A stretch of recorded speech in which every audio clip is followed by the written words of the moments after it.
re-emphasize that, so I wouldn't go through that in the interest of time. But thank you, President Hage Geingob, for everything you've done during your chairmanship. I must say the theme of this summit, a conducive business environment for inclusive and sustainable industrial development, is well-timed and resonates very well with the current economic developments across the continent.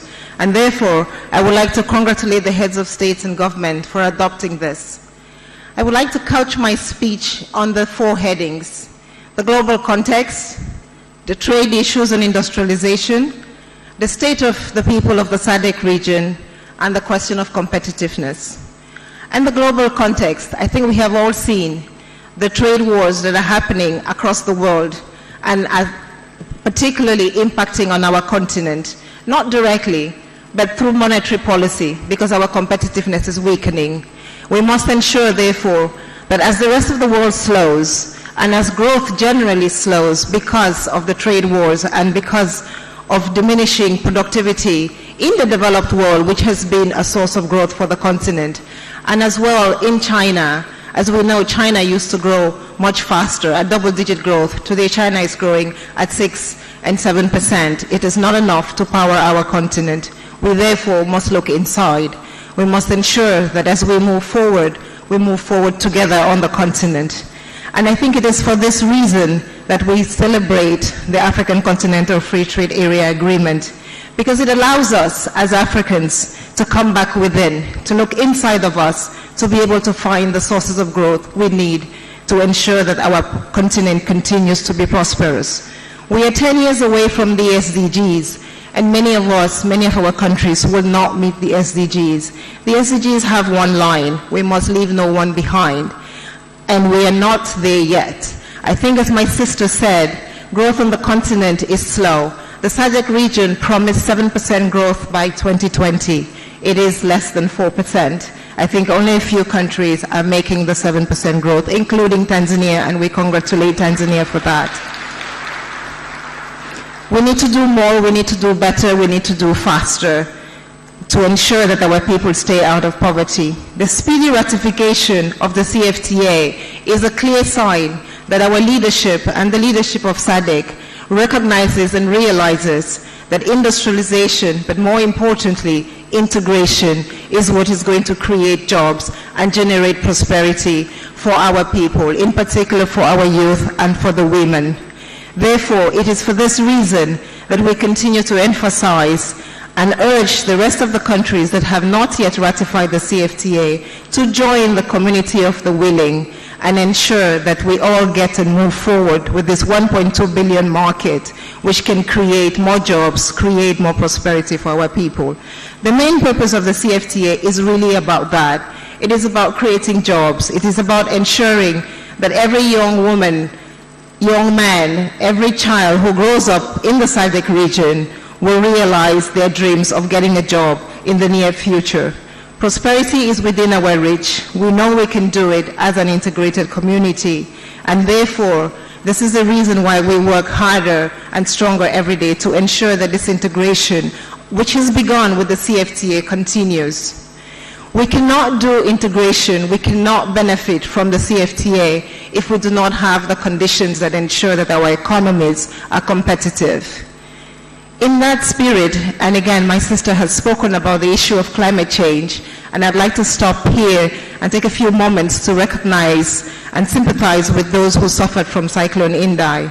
As you know, the Secretary General of the United Nations did visit the region to pay his respects, but also to emphasize the importance of climate change. Indeed, Africa is only 2% of the contribution of carbon dioxide into the environment, but we do know, and I think we are living it, we do experience the fact that we are suffering the most. An important part of climate change is energy. An important part of industrialization is energy. Today in the SADC region, only 5% of the rural areas in the Southern African region have access to electricity. There is quite a dichotomy in the region. 71% access in the urban areas of Tanzania, 7% in the rural areas. 80% access in the urban areas of Zimbabwe, 14% in the rural areas, and the numbers go on. We need to ensure, in particularly as we know that our women are in the rural areas, that there is more energy. But it's not just any kind of energy. We need renewable energy, because even if we don't contribute to the climate change problem, by continuing to use fossil fuels, we will in the long run contribute. And the small amount that we pollute into the environment actually translates into huge amounts for our healthcare systems, as it is our women who continue to burn fossil fuels and suffer from poor cooking services. So in the SADC region, you have made a lot of progress improving energy with the South African power pool. But there are still some challenges, and we hope that as we move forward to ensure that industrialization takes root, not only will we increase access, but we will improve the institutional capacity to move and to transition from fossil fuels and coal to more clean energy. We at the ECA have launched a program called Build Back Better, which is essentially to help countries understand how their infrastructure can be less vulnerable to climate change. We are working with many countries today that suffered from Cyclone Indai to ensure that as we build back better, we build back more resilient, and we build back stronger. The second area that I wanted to talk about in the region is the condition of our people, poverty. Poverty is an important part of the SDGs, as an important part of the aspirations of Agenda 2063. We know that we stand in a region which is still suffering from the scourge of poverty. We have not collectively gone below the 50% line for all our countries. We still have, in many of our countries, people living below the poverty line. In some places, 78% of the population is still below the poverty line. But more importantly, even as we celebrate some of the increases in GDP per capita in some of our countries, 10 of the most unequal countries in the world are in Africa. Of those 10, 7 are in the SADC region. This means that even where we are growing, we are not delivering equality. We are creating a more unequal society, and we must stop and re-question the way in which we are creating and generating growth to ensure that it's not just growth that leaves some people behind. The SDGs do say we will leave no one behind. This inequality is in particular, and it is being contained and maintained because we have poor competition policies and because of our education policies. On the competition policy side, and this is going to be the next phase of the African Continental Free Trade Area Agreement, it is crucial that we look at the linkages between trade, intellectual property, and investments. Why intellectual property? Because as our youth create new ideas and as our youth come up with new ways of delivering services, of trading, and the whole point of the CFTA is not just about production, but it's also about how we move goods from one place to the other. A lot of that will be happening in the digital age, and we have to then ensure that we level the playing field, that we ensure that the private sector, that is the one that creates jobs, is able to compete fairly, predictably, and consistently in the sub-region. The Economic Commission for Africa has launched a Digital Center for Excellence, working with the rest of the UN family to ensure that this digital age leaves no one behind. We are also working with many members of the SADC community, Seychelles, South Africa, Zimbabwe, and others to ensure that this happens. Education is the fastest way to lift a girl out of poverty. We know that if we can lift many girls out of poverty, we will lift our continent out of poverty. As I stand in the country of the President Julius Nyerere, he once said, education must provide for 3 things: an inquiring mind, an ability to learn from what others do, and a basic confidence in our own position as a free and equal member of society who values others and is valued by them for what they do and what they obtain. I think as we stand here today in the country of His Excellency, former President Julius Nyerere, who is a champion for Africa, these words on education must resonate to all of us, that our girls must go to school, our girls must ensure that they don't get left behind in the digital age. In conclusion, Your Excellencies, allow me to take from a quote of Nelson Mandela, and I promise President Hage Geingob, I'm not going to repeat yours. I dream of an Africa which is in peace with itself, I dream of the realization of the unity of Africa, whereby its leaders combine in their efforts to solve the problems of this continent. I dream of an Africa. I think as we signed and ratified the CFTA, we began to make that dream of an Africa reality. And I hope that the next time we meet, all of the SADC leaders would have ratified the CFTA, and we will be one more step closer to that dream of a united Africa where its people live in peace with themselves. Thank you very much for your attention. Na mtazamaji na msikilizaji wa TVC, ni Dr. Vera Songwe, katibu mtendaji Kamisheni ya Uchumi Afrika kutoka Umoja wa Mataifa, akimaliza hotuba yake iliyojikita zaidi kuelezea masuala yanayohusu uchumi wenye ushindani, lakini pia akigusia swala la elimu, akiyataka wanachama wanachama wa jumuiya hii kuweka mkazo sana katika kuwawezesha watoto wa kike kwenda shule ili waweze kujikwamua, lakini pia kuepuka madhara ya mabadiliko ya teknolojia. Na sasa tusikie hotuba nyingine na kisha nitakujuza kile ambacho kinaendelea.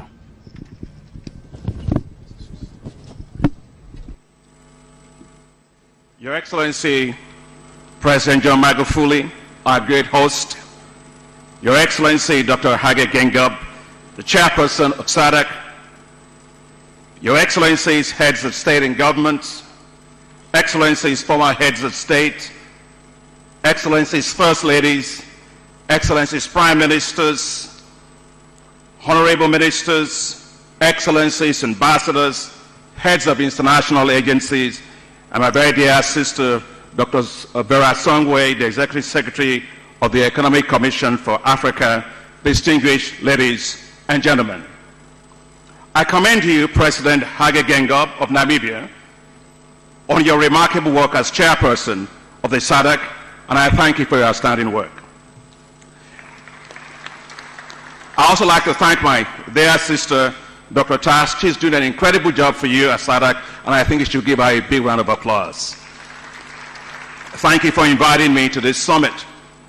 I wish to congratulate you, incoming Chairman Mheshimiwa Rais wa Jamhuri ya Muungano wa Tanzania, President John Magufuli.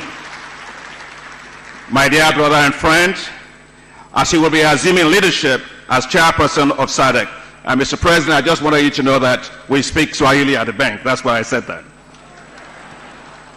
You are well known for your dynamism and action, and so I know that you will bring to this work an agenda and mission, a lot of your passion to advance the work of SADC. But please accept, Mr. President, our deepest condolences on the loss of lives of those who died in the tragic incident here. May God comfort you and the whole country, and may their souls rest in peace. Your Excellencies, the SADC region is known for its progressiveness and strong bond of unity, fraternity, cooperation, and regional integration. The bond that binds this region, tightened decades ago during the struggle for independence and the fight against apartheid, inspires a deep desire for growth and prosperity of its people. You all are great leaders. You are working hard for your people. You are delivering development, but you want to do more, and your determination is palpable. I am here, Your Excellencies, to let you know that the African Development Bank, your bank, is there to strongly support your drive for more rapid economic development of the SADC region. We've deepened the decentralization of the bank. Since 2015, we have opened regional offices in 5 regions: the West, the East, Central, North, and Southern Africa. We are getting much closer to the countries. Since you elected me as president in 2015, we now have a total of 41 country offices, including the one right here in Tanzania. My personal commitment to the region is very strong. I have appointed 2 vice presidents of the bank from the Southern Africa region, including the first Lusophone vice president in the entire history of the bank. The bank has continued to deliver great value for the SADC region.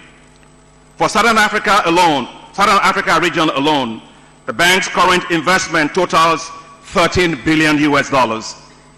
Your investment in the bank pays off very well. For every dollar of paid-in capital by the region, it received about $19 in investment, an impressive 19-to-1 leverage ratio. Take the case of energy. The bank has invested $5 billion in Eskom in South Africa that is critical for the power supply for South Africa and the entire SADC region. The bank has also supported Mauritius with $114 million for its St. Louis power plant that now provides 36% of the population with electricity.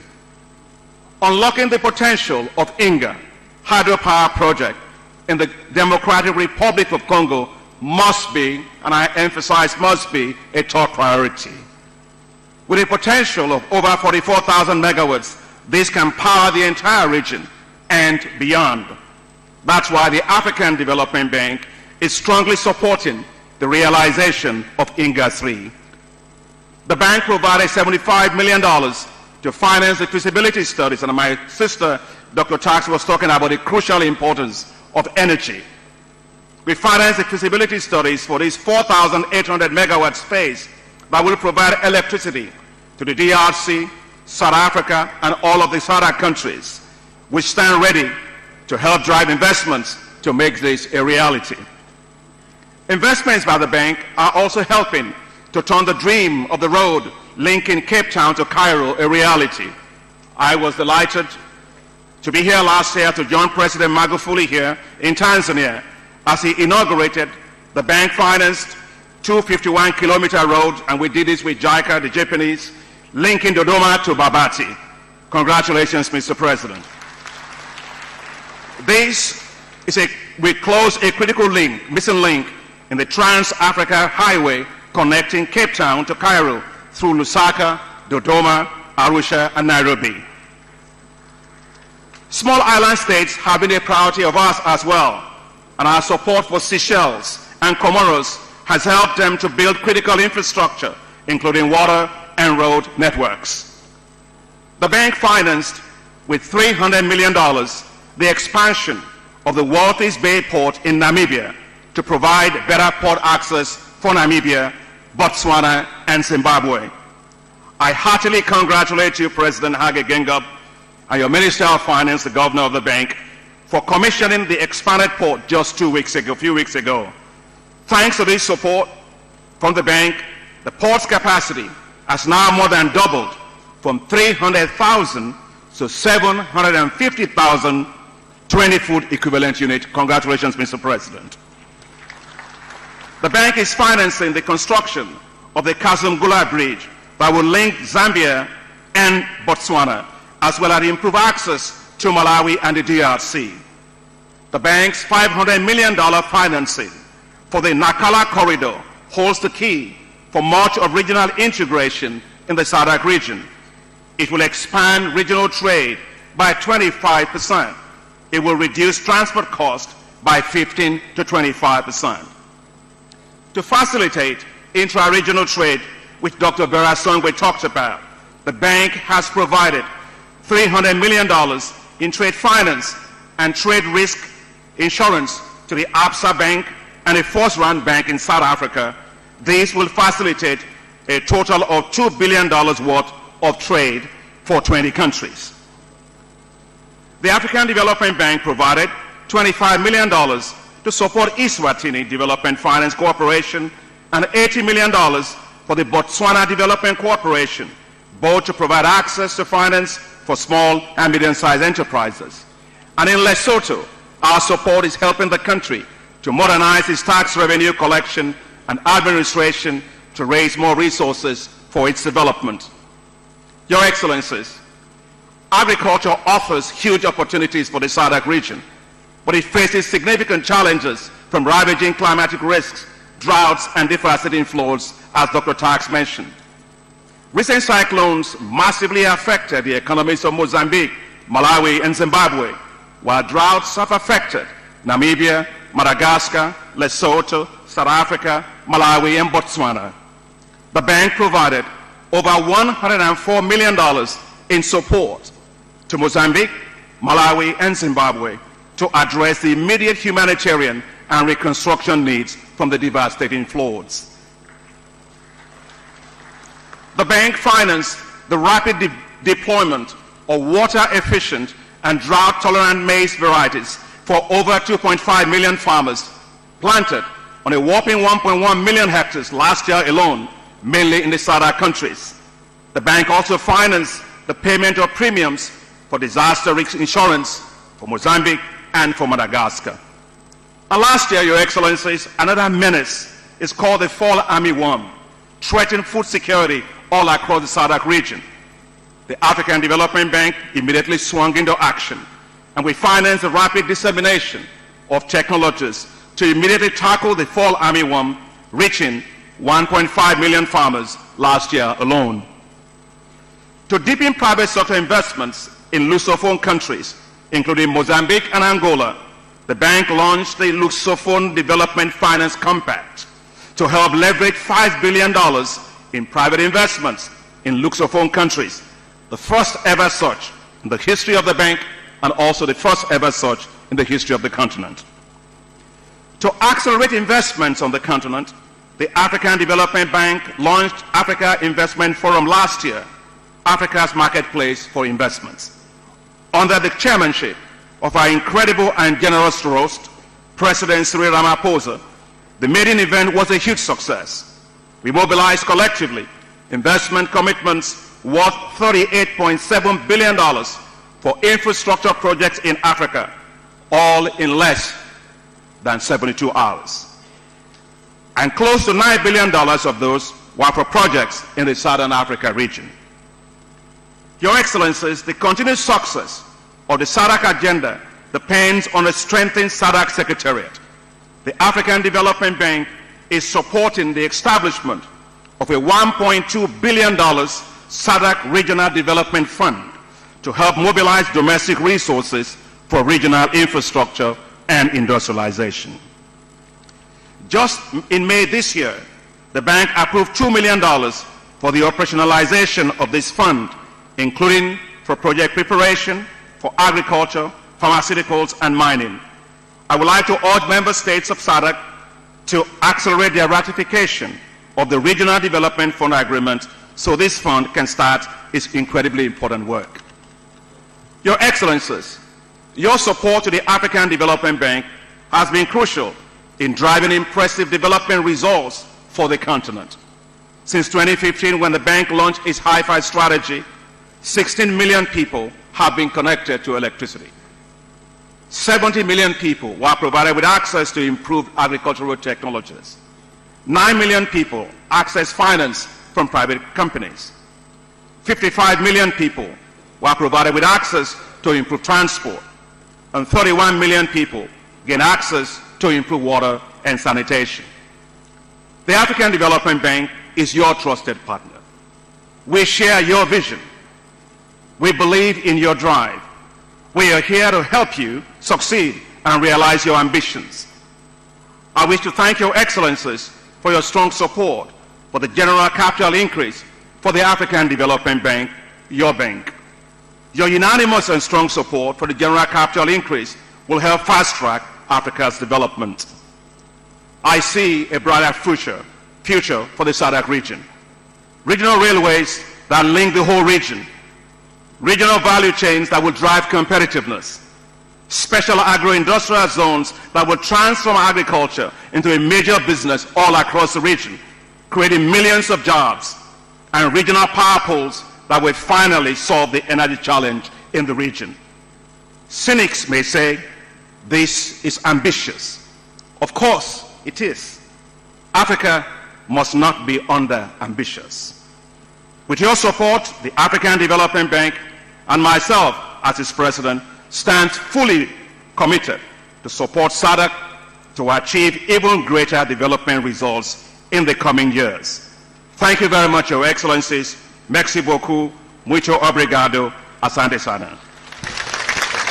Basi ni Dr. Akinwumi Adesina, Rais wa Benki ya Maendeleo ya Afrika, akielezea mchango wa benki hiyo katika miradi mbalimbali ya maendeleo katika ukanda wa maendeleo kusini mwa Afrika, akizungumzia wawekezaji ambao wamefanya katika miradi mbalimbali ya umeme katika mataifa ya Afrika Kusini, taifa la Mauritius, lakini pia akielezea jinsi benki hiyo imesaidia wawekezaji katika nishati na kusaidia miundombinu, akitolea mfano pia mradi wa ujenzi wa barabara kilomita 251 kutoka Dodoma kwenda Babati ambao ulifadhiliwa na benki hiyo. Pia ameelezea uwekezaji katika maeneo ya bandari na kufadhili miradi mbalimbali ya madaraja, lakini pia benki hiyo imekuwa ikisaidia katika ujenzi wa miundombinu iliyoharibiwa na majanga mbalimbali. Na kurejesha ukumbini, tuendelee kujua kile kinachoendelea.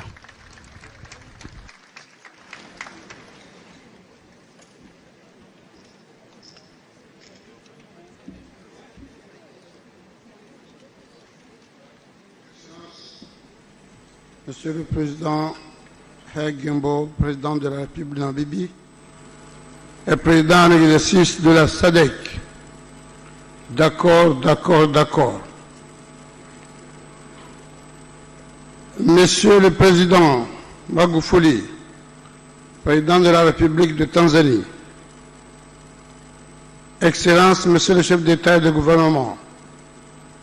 Monsieur le Président Adesina de la Banque de développement, Excellences, Mesdames et Messieurs les chefs de délégation, Excellences, Monsieur le Président du Conseil des ministres de la SADC, Excellences, Madame la Secrétaire exécutive de la SADC, Excellences, Mesdames et Messieurs les membres du corps diplomatique et des institutions internationales ici représentées, honorable assistance, Mesdames et Messieurs, permettez-moi, avant d'entamer mon discours, dire à mon frère Adesina que la Banque africaine de développement, ce n'est pas notre frère, c'est notre sœur. Parce qu'une sœur a beaucoup de sentiments aux gens que le frère. Et je voudrais, à l'entame de mon propos, saisir cette bonne opportunité pour exprimer à mon cher frère, le président Magufuli, aux autorités, au peuple frère de la République unie de Tanzanie, au nom de ma délégation et à mon nom personnel, nos sincères reconnaissances pour l'accueil chaleureux et fraternel qui nous a été réservé depuis que nous avons foulé la terre tanzanienne et de cette belle capitale de Dar es Salaam, ville de retrouvailles, d'accueil et d'hospitalité. Je suis confiant que sous la clairvoyance et l'incontestable leadership de son Excellence M. Magufuli, digne successeur du feu le président Mwalimu Julius Nyerere, qui va être investi comme nouveau président de la SADC, notre organisation bénéficiera de son expérience d'homme d'État, visionnaire, et franchira un nouveau palier dans son épanouissement et son évolution. Je voudrais également exprimer la sympathie et les condoléances du peuple comorien au gouvernement, au peuple frère de la République unie de Tanzanie, suite à l'accident survenu le 12 août dernier à Magoro et qui a occasionné de lourdes pertes humaines. Nos prières vont à l'endroit de regretter et tout en partageant la douleur indicible des familles endeuillées par cette tragédie, nous formulons nos vœux et prompt rétablissement aux blessés. Par ailleurs, je voudrais également saisir cette opportunité pour saluer le leadership de son Excellence Gembo, président de la République de Namibie, et le féliciter pour avoir assuré avec beaucoup de sagesse la présidence de notre organisation durant les 12 derniers mois. Je voudrais ensuite exprimer tous nos remerciements à Madame la secrétaire exécutive de la SADC, à son staff, pour toutes les dispositions techniques qui ont été prises en vue d'assurer le bon déroulement de nos travaux. Mesdames et Messieurs, honorables assistants, mon pays, l'Union des Comores, est heureux de se joindre à cette grande famille de la SADC et d'apporter sa modeste contribution aux efforts communs de notre organisation en vue de la réalisation de son objectif principal, la solidarité et le soutien mutuel pour un développement harmonieux de nos pays à travers les principes fondamentaux de souveraineté et de respect de l'intégrité de nos frontières au regard du droit international. En ce moment historique pour mon pays, où nous prenons part au sommet, au premier sommet, depuis notre adhésion plénière et effective en août 2018, je voudrais vous dire toute la fierté de l'Union des Comores d'appartenir à une organisation régionale qui reste un modèle d'intégration et de développement économique solidaire. Au moment où l'on parle d'intégration continentale au sein de l'Union africaine, le raffermissement et le renforcement de la coopération au sein de la SADC constitue non seulement un levier important pour y parvenir, mais aussi un bel exemple de la coopération Sud-Sud.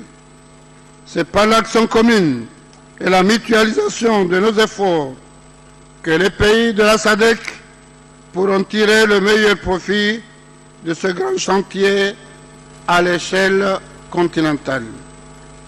Mesdames et Messieurs, honorables assistants, l'adhésion des Comores, pays insulaires, à la SADC vient enrichir le cercle des États insulaires en développement dans cette organisation.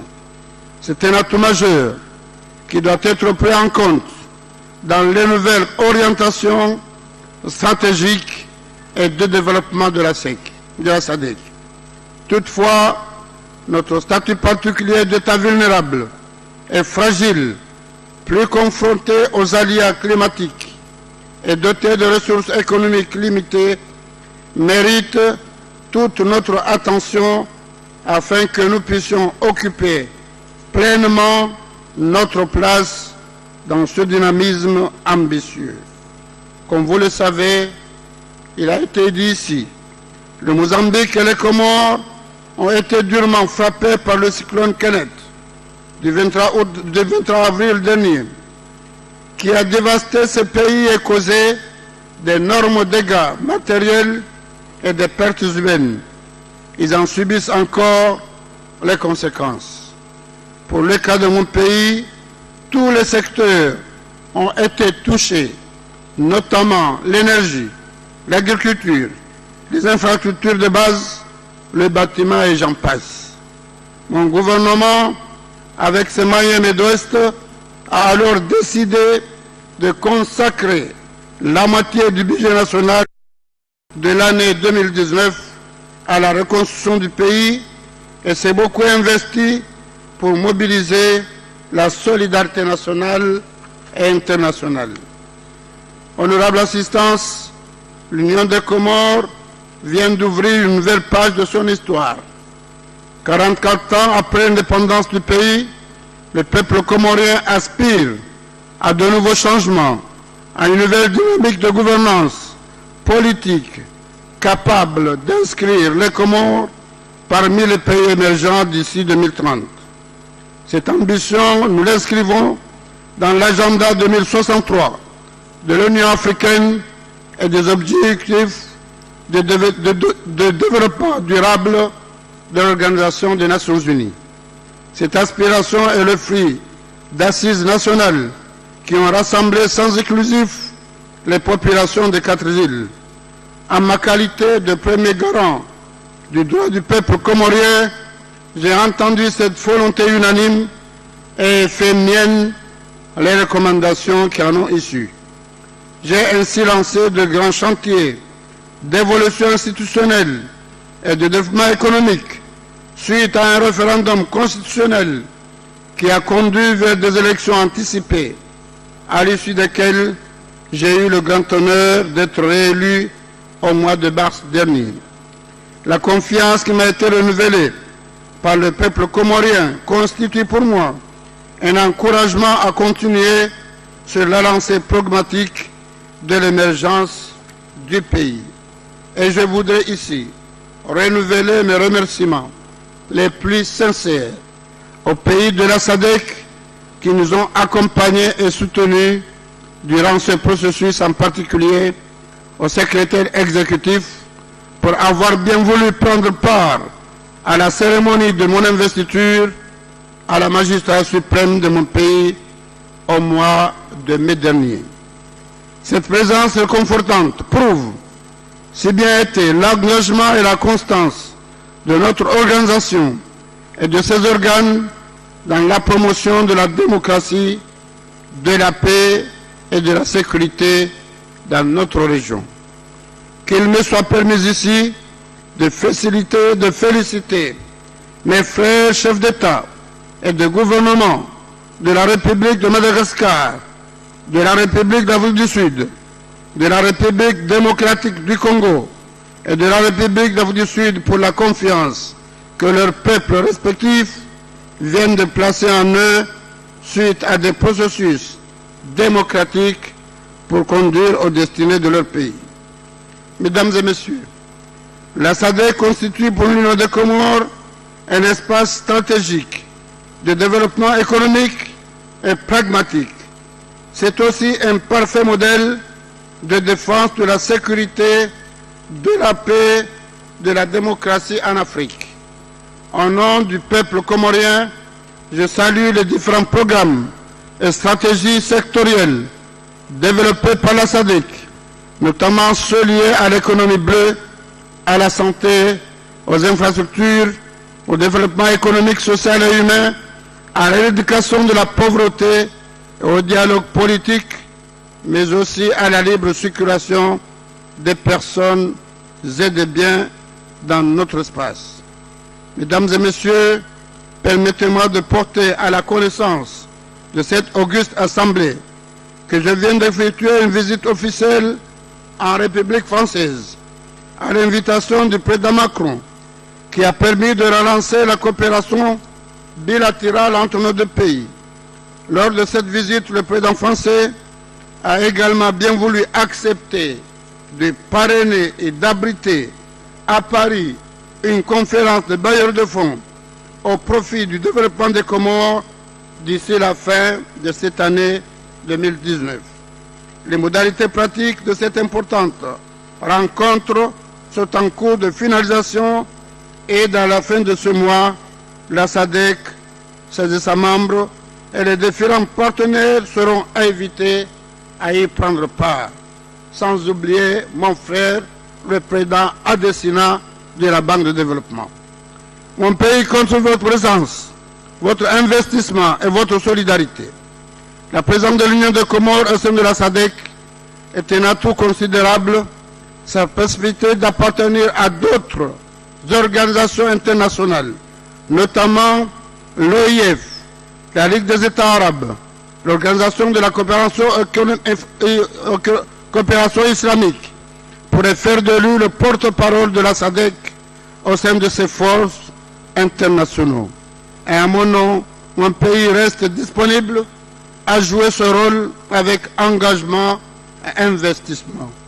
Je ne saurais finir mon discours sans réitérer mes vifs remerciements aux pays hôtes, à la présidence en exercice, au secrétaire exécutif pour leur engagement et leur développement pour la bonne réussite de ce sommet. Je souhaite plein succès à nos travaux et à nos délibérations. Je vous remercie pour votre aimable attention. Vive la SADC, vive la coopération régionale. Je vous remercie. Asante sana wa heshimiwa.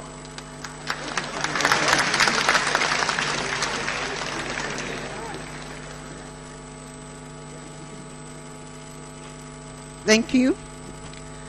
The Union of Comoros is the newest member of SADC. Shall we just give them another round of applause as a welcome to the SADC family?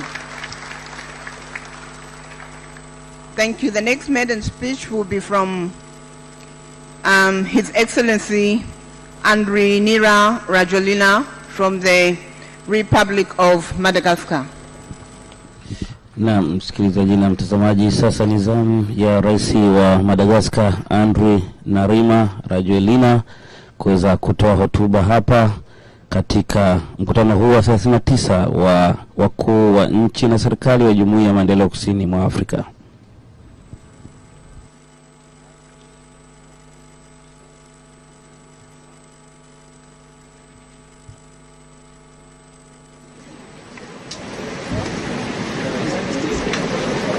Excellence, Dr Julius Nyerere, président de la République unie de la Tanzanie et président entrant de la SADC. Excellence, Monsieur le Président de la Namibie, président en exercice de la SADC. Excellence, Mesdames et Messieurs les chefs d'État et de gouvernement, Mesdames et Messieurs les chefs de délégation, Madame la secrétaire exécutive de la SADC, Mesdames et Messieurs les membres de délégation, distingués invités, Mesdames et Messieurs, je voudrais tout d'abord vous dire combien je suis heureux de participer pour la première fois, en ma qualité de chef de l'État malagasy, à ce sommet de la SADC. Je voudrais ainsi saisir l'occasion qui m'est offerte pour exprimer ma profonde gratitude au peuple et au gouvernement de la République unie de la Tanzanie pour leur généreuse hospitalité et les marques d'attention dont ma délégation et moi-même faisons l'objet depuis de notre arrivée à ce havre de paix, comme on dit en arabe, Dar es Salaam. Par ailleurs, à cette tribune, je vous apporte mes salutations du peuple malagasy et ses remerciements pour la solidarité que vous lui avez témoignée au cours de ces dernières années. Solidarité qui s'est manifestée par l'envoi de missions de médiation et l'accompagnement de l'alternance démocratique à Madagascar par la SADC. Il nous importe aujourd'hui de consolider des relations qui ont pu être mise à mal au gré des circonstances et des événements, se heurtant aux incompréhensions au cours de la période de la transition à Madagascar qui s'est déroulée de l'année 2009 jusqu'en 2013. Comme on dit, le peuple a toujours raison et la voix du peuple, c'est la voix de Dieu. Vous n'êtes pas sans savoir que Madagascar vient de vivre des élections présidentielles marquantes qui ont constitué un tournant décisif dans l'histoire de mon pays. Elles ont consacré la maturité démocratique de la population malagasy. Elles ont aussi engendré un regain d'espoir et de confiance au sein de la population malagasy, mais également de la part de nos partenaires quant à nos capacités de mettre fin au paradoxe d'un pays béni par la nature et doté d'un fort potentiel, mais qui a néanmoins accumulé un retard de développement. Actuellement, une nouvelle page s'ouvre dans l'histoire de Madagascar. Excellences, Mesdames et Messieurs, il y a 14 ans, Madagascar faisait son entrée dans cette maison commune, exprimant sa volonté d'adhérer au processus d'intégration dans notre région. Pourtant, cette intégration ne s'est pas faite avec le rythme et suivant l'ampleur escomptée et attendue. Le développement de l'Afrique devra être rapide, cohérent, mais surtout durable. Le développement durable, dans toutes ses dimensions, est un objectif commun. Plus que jamais, Aujourd'hui, alors que le reste du monde se tourne vers l'Afrique et commence à constater le potentiel et surtout à craindre notre éveil, l'éveil de l'Afrique. Nous devons de mieux nous défendre et défendre nos intérêts et surtout nos exigences. Faisons de la région de l'Afrique australe et du sud-ouest de l'océan Indien un acteur déterminant dans la mise en œuvre de ce qui est en voie de devenir le plus grand espace d'échange commercial au monde, c'est-à-dire la zone de libre-échange continentale africaine, laquelle est sans nul doute l'un des projets les plus emblématiques de l'agenda de notre continent. Priorisant la facilitation de nos coopérations et raffermissant nos partenariats. Me référant à la notion d'exclusivité comme au football, il nous faudra jouer collectif afin qu'ensemble nous travaillions et pour faire un seul bloc, le bloc de l'Afrique émergent. Il faut que nous travaillions ensemble pour pouvoir atteindre la croissance économique et industrielle forte, inclusive, durable et résiliente, sécurisant l'intra-régional pour assurer la maîtrise internationale. Le thème de ce sommet, à savoir environnement commercial propice au développement industriel inclusif et durable, à l'accroissement du commerce intra-régional et à la création d'emplois, nous engage individuellement à opérer des réformes structurelles et institutionnelles dans l'objectif de transformer nos économies et améliorer leur compétitivité. Dans cet agenda d'intégration africaine, Madagascar compte participer activement à l'édification d'une Afrique prospère à travers notre contribution à l'effectivité de l'accroissement des échanges intra-régionaux et intracontinentaux. Conformément aux priorités énoncées dans le plan de développement stratégique indicatif régional révisé, Madagascar transformera sa vision en action à travers la modernisation et l'industrialisation du pays. Nous amorçons une nouvelle ère dans la vie socio-économique de notre pays, puisque nous démarrons une série de réformes nécessaires à la transformation profonde de la manière de gouverner à Madagascar. Les grandes priorités dans notre processus de développement ont été définies et leur réalisation servent notre vision d'émergence, à savoir l'autosuffisance alimentaire, la promotion de l'habitat digne, de la santé et de l'éducation pour tous, une meilleure gestion de nos ressources naturelles, la promotion de l'esprit d'entreprise, l'autonomisation de la femme, le soutien à la jeunesse et surtout du sport, la création d'emplois. Tout ceci avec le développement industriel inclusif et durable comme pierre angulaire. Avec la diversification et la productivité et le renforcement de la compétitivité, nous avons pour ambition d'augmenter le volume de nos exportations de biens manufacturés afin de pénétrer de manière plus substantielle le marché africain. Nous voulons et allons accomplir tout ceci avec le concours de la SADC comme partenaire stratégique à notre croissance. Il est cependant nécessaire, pour que cela prenne effectivement forme, que nos secteurs privés puissent réellement profiter de cette plateforme d'échange, favorisant leur participation effective aux efforts d'intégration. Nous avons de grandes attentes envers la SADC. Qu'elle ne soit pas une institution de plus où l'on adhère et où l'on se réunit. Mais nous attendons des résultats, mais surtout qu'elle soit une réelle valeur ajoutée aux économies des pays membres, que cette organisation à laquelle on tient, sur laquelle on compte, agisse concrètement pour la croissance économique individuelle à chaque nation et pour l'intégration régionale, qu'elle soit entièrement dédiée aux objectifs de développement de l'Afrique, qu'elle soit réellement un instrument efficace et efficient pour faire émerger l'Afrique. Excellences, Mesdames et Messieurs, nous sommes réunis aujourd'hui parce que nous partageons l'ambition commune de mettre le continent africain sur les rails de l'émergence. Plus que jamais, l'Afrique est fière et déterminée.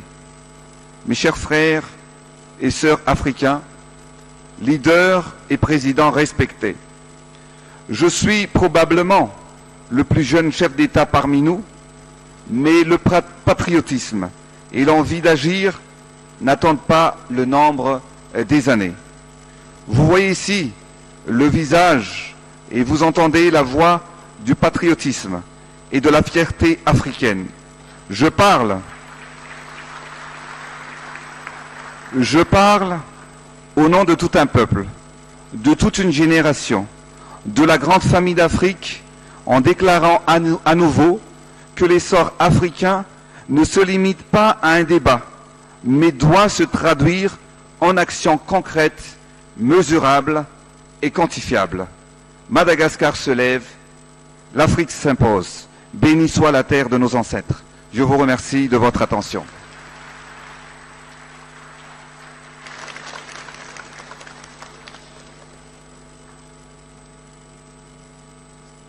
Thank you, Republic of Madagascar. Before I invite the next presentation for the maiden speech, I just want to appeal to distinguished delegates.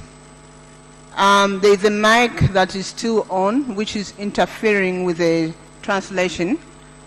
So please, if you just check if your mic is on. Basi msikilizaji na mtazamaji wa TBC, viongozi mbalimbali wakiendelea kutoa hotuba zao, na aliyeondoka jukwani hivi sasa ni Rais wa Madagascar Andry Narima Rajoelina, na baadaye pia kutakuwa na hotuba kutoka kwa kiongozi mwingine, na nitakujuza ambaye atapanda jukwani kuzungumza machache kabla ya mwenyekiti anayemaliza muda wake kuhutubia. Na sasa ni Rais wa Jamhuri ya Kidemokrasia ya Kongo Felix Antoine Tshisekedi anaelekea jukwani kutoa hotuba yake kwa siku ya leo. Excellence, Monsieur le Président Hage Geingob, président de la Namibie et président en exercice sortant de la SADC,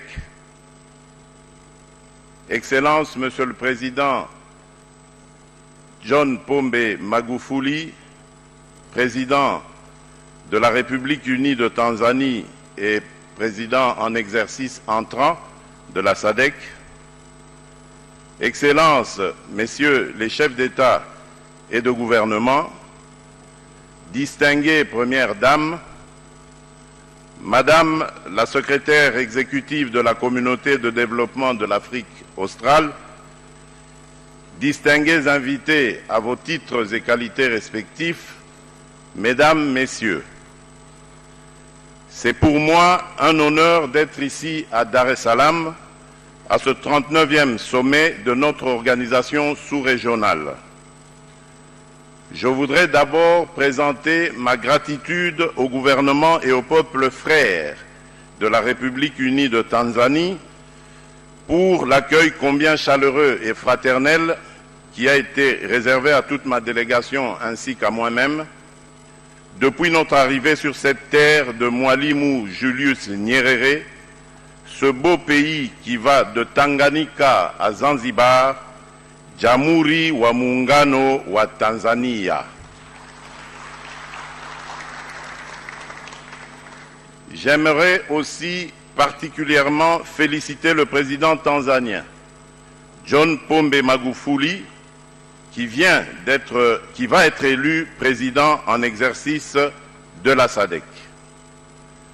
C'est aussi pour moi l'occasion d'exprimer ma gratitude au docteur Hage Geingob, président de la République de Namibie et président sortant de la SADC, qui a fait avancer le programme d'industrialisation de la région. Ce programme a mis l'accent sur le développement des infrastructures, l'autonomie des jeunes, la promotion des droits de la femme et le développement durable, objectifs qui me tiennent à cœur. Mes félicitations s'adressent enfin à Madame Lawrence Tax Stergomena, secrétaire exécutive de la SADC, pour sa remarquable contribution au développement économique régional et la mise en œuvre du plan stratégique indicatif de développement régional.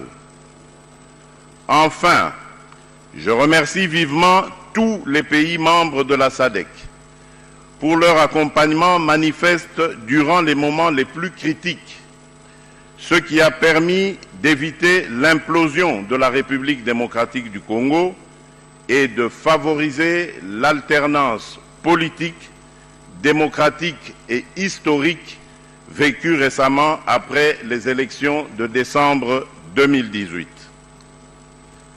Mesdames et messieurs, je prends l'engagement solennel de n'épargner aucun effort pour que mon pays, la République démocratique du Congo, avec votre accompagnement, recouvre rapidement dans sa partie Est la paix et la stabilité pour lui permettre de contribuer efficacement au processus d'intégration sous-régionale. Mesdames et messieurs, au moment où je prends la parole devant cette auguste assemblée, je voudrais vous informer que la partie Est de mon pays est en proie à une insécurité persistante causée par les groupes armés d'origines internes et externes. Le plus redoutable de ces mouvements armés est celui des ADF-MTN, dont le modus operandi consiste à commettre des actes terroristes conformes à leur appartenance à Daesh, ce qui constitue une menace tant pour la République démocratique du Congo que pour toute la sous-région. C'est pourquoi j'ai élaboré un vaste programme pour le rétablissement de l'autorité de l'État visant à mettre un terme à l'insécurité qui sévit encore dans sa partie Est et favorisant la réconciliation de tous les fils et les filles de mon pays. Ceci aura comme conséquence l'instauration d'un état de droit et l'amélioration du climat des affaires.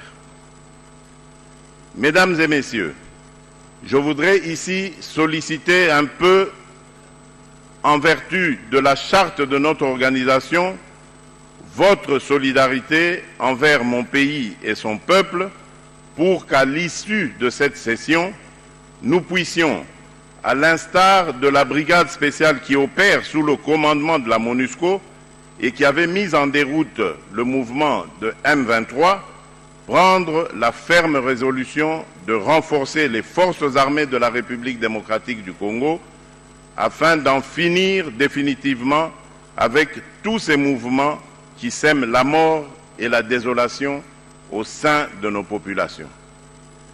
Je propose de créer, à l'image de la coalition mondiale contre le terrorisme, une coalition régionale pour éradiquer ce fléau.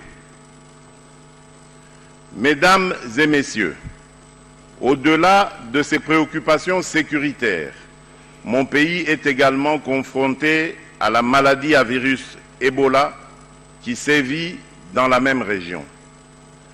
Compte tenu de la gravité de cette situation, j'avais mis en place au mois de mai dernier une cellule technique qui travaille sous ma supervision, composée d'experts de renommée internationale, parmi lesquels le docteur Muyembe, qui a identifié le virus d'Ebola et dont les travaux de recherche ont conduit à la découverte du MAB 114, une molécule thérapeutique pour le traitement contre la maladie. Pour votre information, Ces travaux seront récompensés le 30 août prochain par le gouvernement japonais. Cette stratégie de riposte nous a permis de mettre à l'abri la ville de Goma et de poursuivre l'éradication dans les autres parties qui seraient affectées, tels les 2 cas détectés avant-hier à Bukavu. En même temps, le Rwanda, pays voisin, l'Organisation mondiale de la santé et la République démocratique du Congo se sont accordés pour adopter des mesures communes préventives permettant de renforcer la riposte. C'est ici l'occasion pour moi de saluer l'élan de solidarité qui s'est manifesté de la part de nos partenaires bi- et multilatéraux pour leur accompagnement et leur soutien. Je puis enfin vous rassurer que je ne ménagerai aucun effort pour relever ce défi.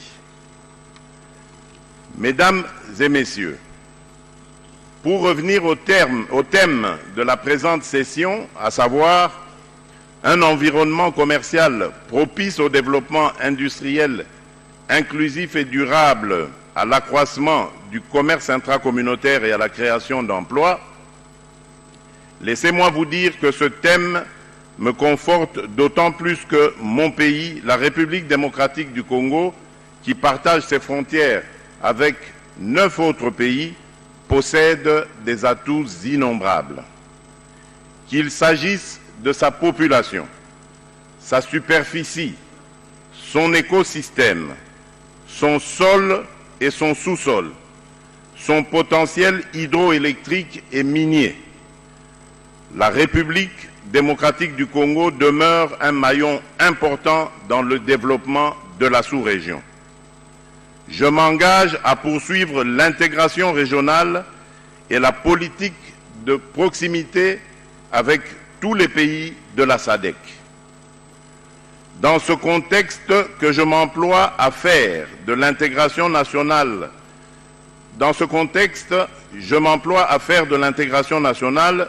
une réalité par la mise en place d'infrastructures adéquates ayant pour vocation de s'interconnecter au vaste programme de la sous-région.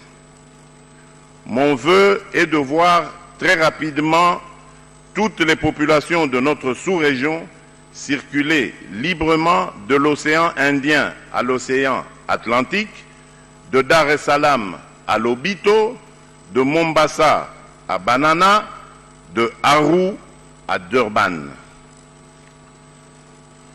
Je voudrais également rappeler que le développement des ressources énergétiques, notamment l'électricité, est un atout majeur pour l'industrialisation de nos pays. À cet égard, la République démocratique du Congo offre de nombreuses opportunités pour la SADC.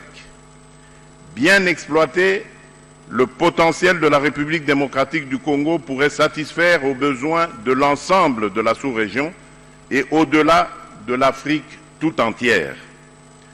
Le développement durable, c'est aussi l'agriculture. Point n'est besoin de rappeler qu'en cette matière, mon pays dispose aussi d'énormes capacités. Voilà ce que mon pays est disposé à apporter pour l'accomplissement de l'ambitieux programme que nous nous sommes fixés pour notre sous-région. Excellences, Monsieur le Président Agé Gengob, président de la Namibie et président en exercice de la communauté, président en exercice sortant de la communauté de développement de l'Afrique australe, Excellences, Monsieur le Président John Pombe Magufuli, président de la République unie de Tanzanie et président entrant de la communauté de développement de l'Afrique australe, Excellences, Messieurs les chefs d'État et de gouvernement, distinguées Premières Dames, Madame la secrétaire exécutive de la communauté de développement de l'Afrique australe, distingués invités à vos titres et qualités respectifs, Mesdames et Messieurs, pour terminer, j'ai la ferme conviction que les assises du présent sommet aboutiront à des propositions concrètes afin de créer un environnement commercial et sécurisé, propice au développement industriel inclusif et durable dans notre espace SADC. Au nom du peuple congolais et au mien, je souhaite plein succès aux travaux et délibérations du 39e sommet de la SADC. Kwa niaba ya raia wote wa Kongo na mimi mwenyewe na watakia mafanikio mema ya kazi yetu.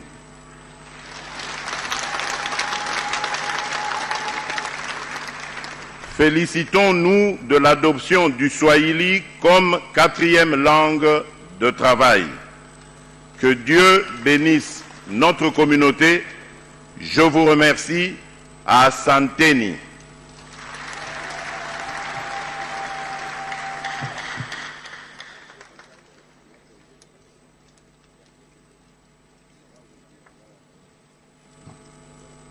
Thank you, Excellency, from the Democratic Republic of Congo.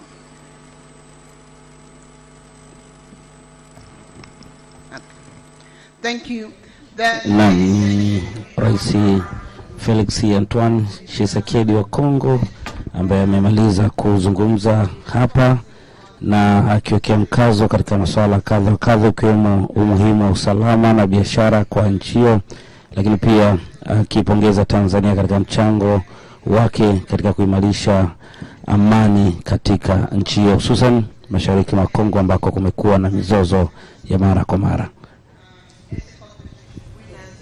And the media award winners.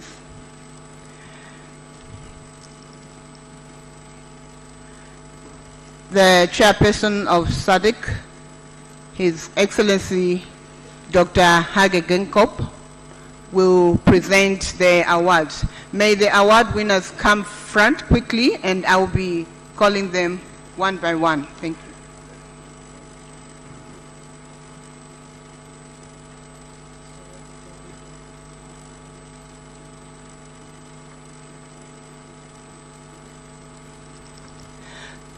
We're going to begin with the secondary school essay winners.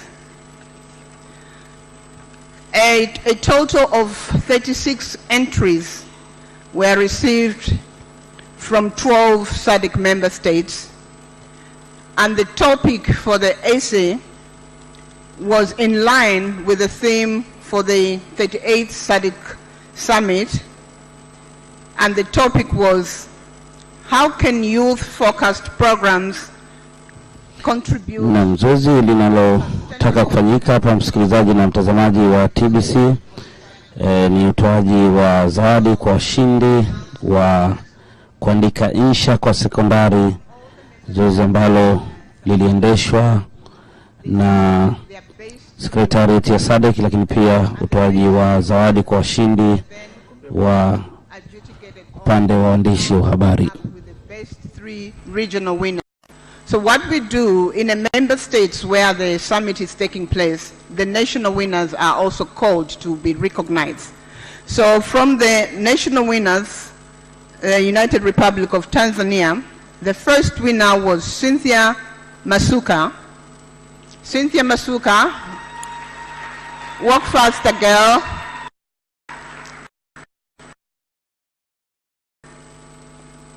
The second was Ruvina Daud, and the third was Clement. You can just remain standing there. Now announce the winners for the Ruvina Daud, third in the regional position from the United States, and she receives a prize of 750 United States dollars. In the second position, we have Faith Vongai Chuboba from the Republic of Zimbabwe. She receives a prize of $1,000 US and a certificate. And in the first position for the secondary school essay, we have Abigail Larona Olerile from the Republic of Botswana, who received the certificate and a prize of $1,500. In addition, the United Republic of Tanzania has provided additional gifts to the winners, and they are all going to receive a laptop and a trophy. Laptop and the trophies. The boxes for the laptops are there, we've seen them, and the trophy has a special message. I'll ask my colleague Mindy to just quickly say what message is on the trophy. Okay, while the trophy is still coming, we can proceed to the winners for the media awards. Again, we received a total of 31 entries. Just quickly to see the message on the trophy. Message from the trophy, as you can see, it's a map of Tanzania, and it reads, Tuzo kwa Cynthia John Masuka, mshindi wa kwanza kitaifa, shindano la uandishi wa insha za wanafunzi. Imetolewa na Mheshimiwa Dr. John Pombe Joseph Magufuli, Rais wa Jamhuri ya Muungano wa Tanzania na mwenyekiti wa SADC. Thank you. So that is a present from the President himself. Girls and boys, what do you say? Thank you. The media winners, we received 31 entries comprising the 4 categories of radio, television, print, and photography. And the first winner for the radio category is Ms. Maria de Fatima Kosa from the Republic of Mozambique.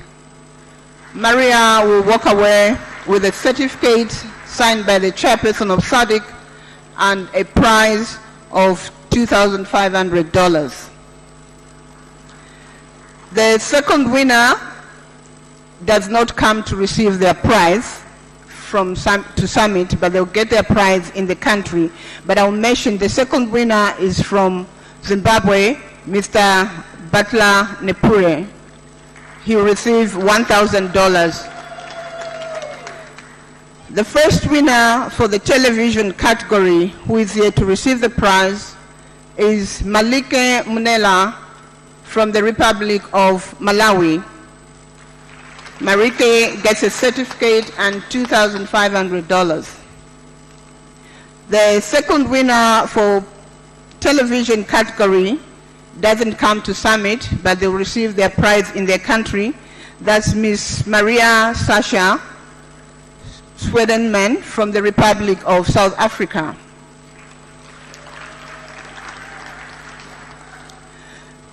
In the print category, we have Ms. Doreen Nawa Chilumbu from the Republic of Zambia, who walks away with a certificate and the $2,500. The second winner in print receives their prize in the home country, and this is Mr. Paco Lebana from the Republic of Botswana. The first winner for photography, who is here, Mr. Royd Sibajane from the Republic of Zambia. And the second winner for photo category is Mr. João Gomes from the Republic of Angola, who receives the prize in the country.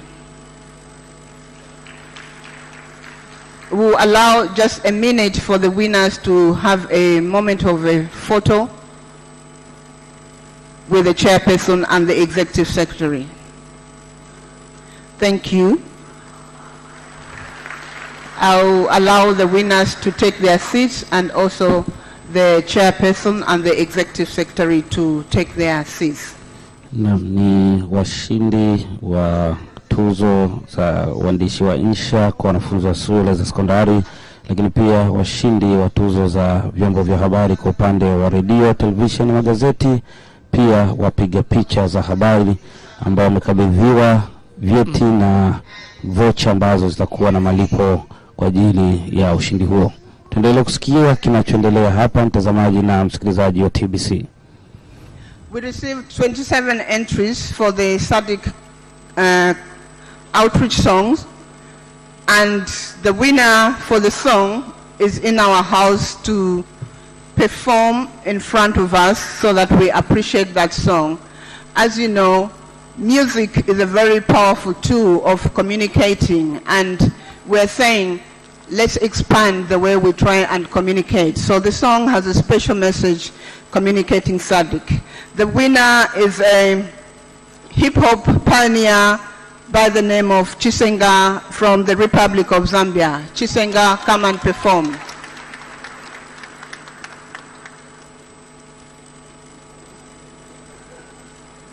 And the title of the winning song is SADC, Throw Your Hands Up.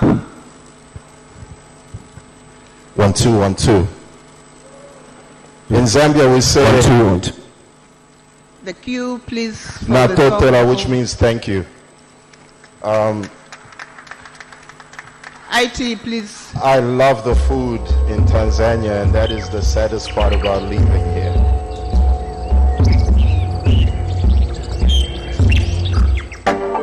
Just turn up the radio. What's up? Are you listening? Come on. You know we're growing the economy and a united community. Everybody here hold hands, do you feel me? Southern African Development Community. In case you wonder when you see the name on your TV, everybody in the house, put your hands up. Put your hands up. Put your hands up. Everybody in the house, put your hands up. Throw your hands up. Put your hands up. SADC, throw your hands up. Put your hands up. SADC. Therefore Angola, hola, llamo Angola, the home of the diamond and oil. See you Angola. Beef from Botswana. Blessed be the noble land of diamond and beef. They have the best national parks, wildlife, swamps, sand dunes. Try the tourism, Kula, let there be rain. Steve from Comoros, you know they stay busy with great agriculture and fishing. Found across the Indian Ocean. If you need to get away, you should get it in your motion. Democratic Republic of Congo, limitless water, abundant deposits of diamond, copper and gold. If I'm looking down from the top of the mountain, there's more minerals than we can count, man. Like cobalt, tin, tantalum, etc., etc. The kingdom of Eswatini is the new promise of Africa. Majestic in all its ways, rich traditions, customs, royal friendly, makes you feel welcome. Don't make you feel home. Lesotho, the kingdom in the sky. What else? High hills, highlands, water reservoirs, and another diamond hub. And what about M?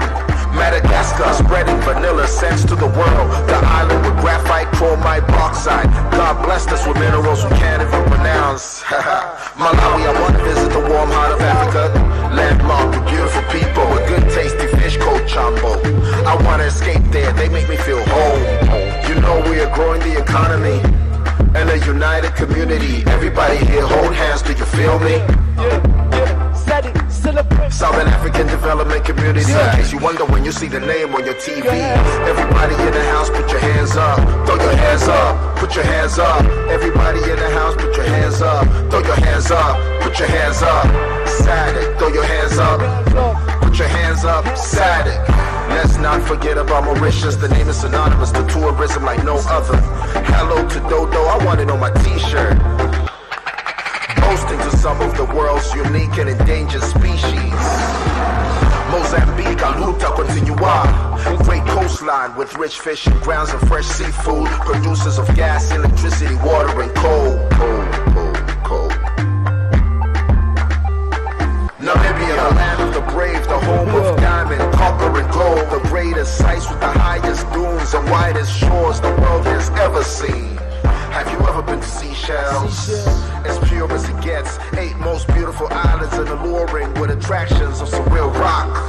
South Africa, inspiring new waves. The Rainbow Nation, aka the one and only Mzansi, bred icons of peace like Mandela, who liberated his people from apartheid. Still rich in diamond and gold.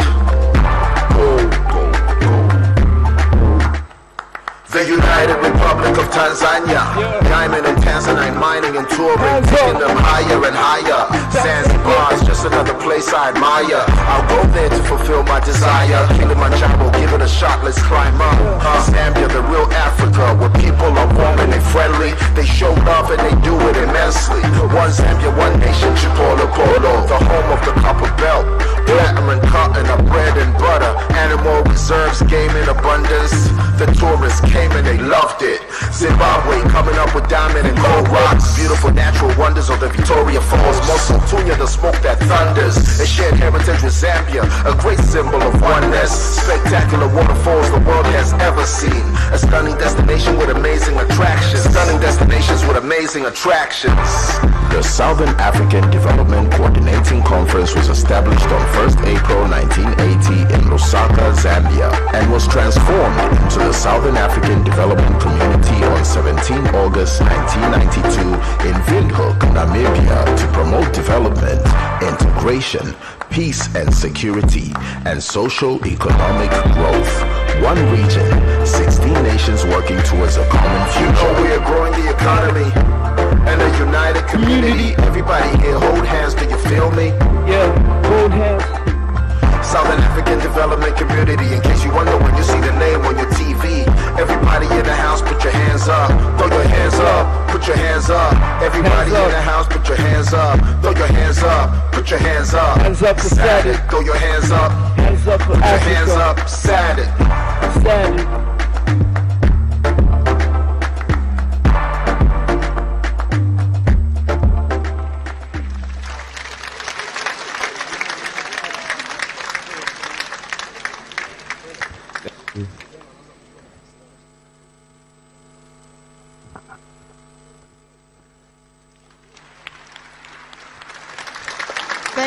Thank you, Chisenga. Indeed, SADC, we're a united community. This song is a brand new song, just launched. We're going to have a way of making copies and promote it. We would like all the SADC citizens to have a copy, play it in your car, play it on the radio, and we'll make copies to be aired for free to the radio stations. Thank you very much. The next presentation will be a keynote address by the SADC chairperson, His Excellency Dr. Hage Geingob, President of the Republic of Namibia, and that will be followed by a ceremonial handing over of the chair.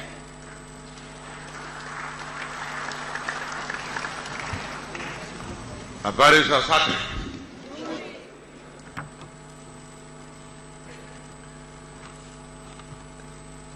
Before I start, I would like to kindly ask all of us to get up, to pay respects to our brothers and sisters, some of we lost in a oil tanker, and also those who were affected by cyclones.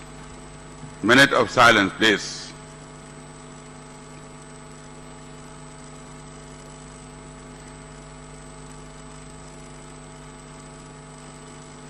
Asante sana. Your Excellency, Dr. John Joseph Pombe Magufuli, President of the United Republic of Tanzania and incoming Chair of SADC, if I give him the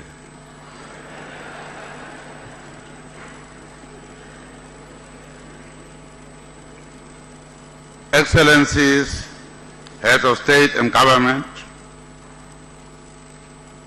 I see the former presidents of Tanzania, and Tanzania is always teaching us how to do things. To see three former presidents sitting together there and joining us. It's a way we want new Africa we want to be. So I would like to recognize my leaders there who are sitting there, very proud of you in Tanzania.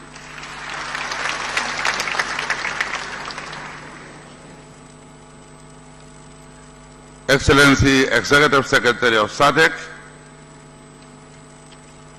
Excellency Executive Secretary of Economic Commission for Africa, the President of the Africa Development Bank, Honorable Ministers, Excellencies, Ambassadors, and High Commissioners, representatives of regional and international organizations, SADC Secretariat officials, members of the media. I see also former Prime Ministers of Tanzania. Among them, I see my mentor, my brother, John Malisela. As a young man, I was assigned by SWAPO to be at the UN, and I was very young, and he was very popular. And I was only given day pass when I was petitioning, and then I'm locked out. But he told me I must always use his name to go in there, that I'm going to see him.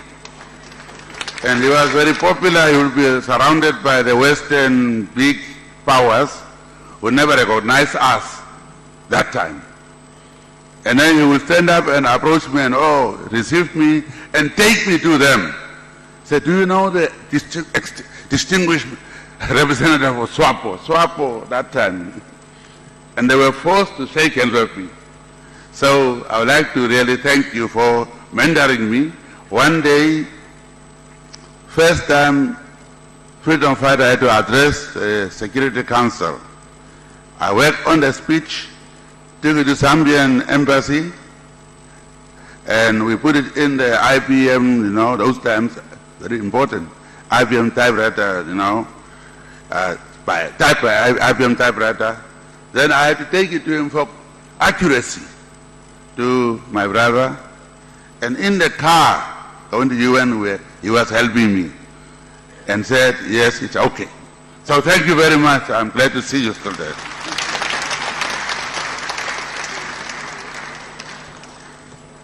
It is a great pleasure for me to welcome you to the 39th Ordinary Summit of the SADC Head of State and Government in the United Republic of Tanzania.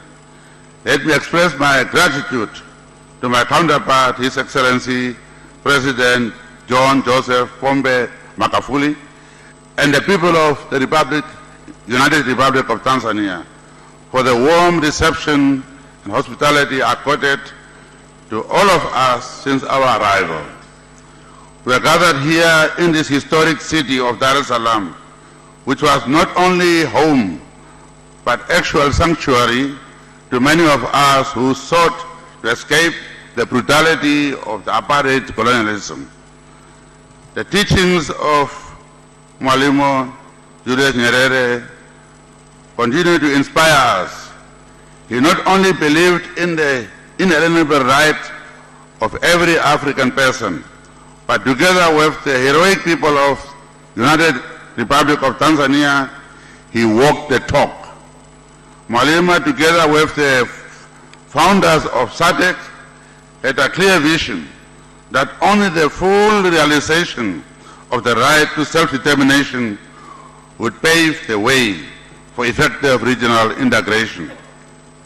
Allow me to express my gratitude, Your Excellencies, for the support you accorded me as chairperson of SADC and to Namibia since we assumed the chair of SADC in August 2018 in Bentu. It has been an honor to work with you all in advancing the cause of regional integration in order to better the lives of our people. In our quest to entrench democratic values and constitutionality in our region. 6 member states, namely the Kingdom of Eswatini, Democratic Republic of Congo, the Republic of Madagascar, the Union of Comoros, the Republic of Malawi, and the Republic of South Africa, held successful elections since the last summit. Allow me to congratulate the governments and the people of these member states for holding credible and peaceful elections and for upholding SADC's democratic principles.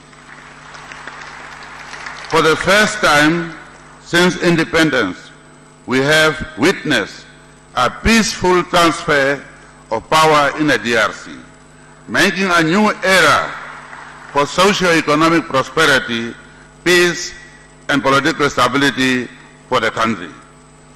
My brother, congratulations. Indeed, democracy has continued to mature in our region, as demonstrated by the fact that a number of heads of state are attending this 39th Ordinary Summit for the first time following the successful elections in their countries, and they just address us, all of them. In SADC, we shall always be a family characterized by values, a common destiny for a common people, emerging from a common history. To this end, we are encouraged by the recent signing of the peace accord in the Republic of Mozambique, a further demonstration that SADC places a high premium on peace and stability as a precursor for development in the region.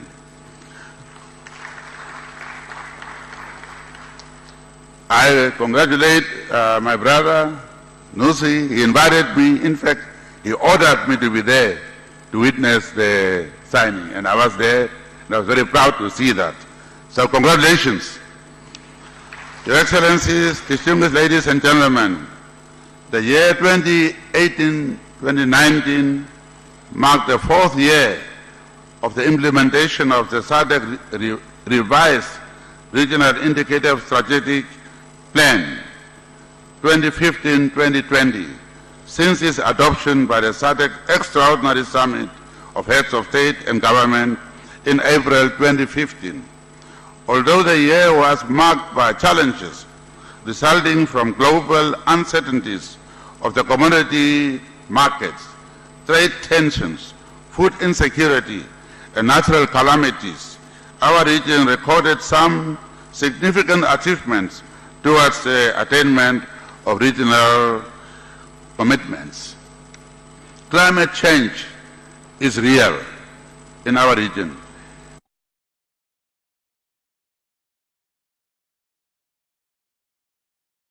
The region faced several weather-related phenomena, namely tropical cyclone Desmond, Enowa, Idai, and Kenneth. As a result of these events, we witnessed intensive flooding in Comoros, Mozambique, Tanzania, Madagascar, Malawi, and Zimbabwe. Heavy rains also affected KwaZulu-Natal in South Africa. The cyclones killed over 1,000 people, injured estimated 3,000 people, damaged economic infrastructure, education and health facilities, and destroyed over 800,000 hectares of cropland, as well as crops and seed stocks. Over 3.3 million people were affected and required immediate humanitarian assistance, including food, shelter, clothing, potable water, sanitation, and medical support. In addition, below average rainfall and prolonged dry spells resulted in reduced agricultural production, thus negatively affecting pastures and livestock, as well as water supply for human and other uses.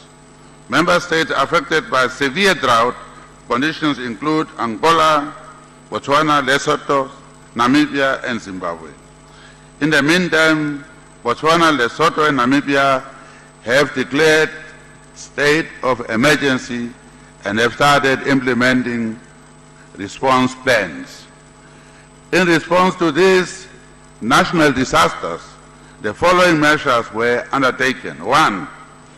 Contingency funds amounting to $500 million were released towards emergency relief efforts of tropical cyclone Idai to complement efforts by member states, national and international partners.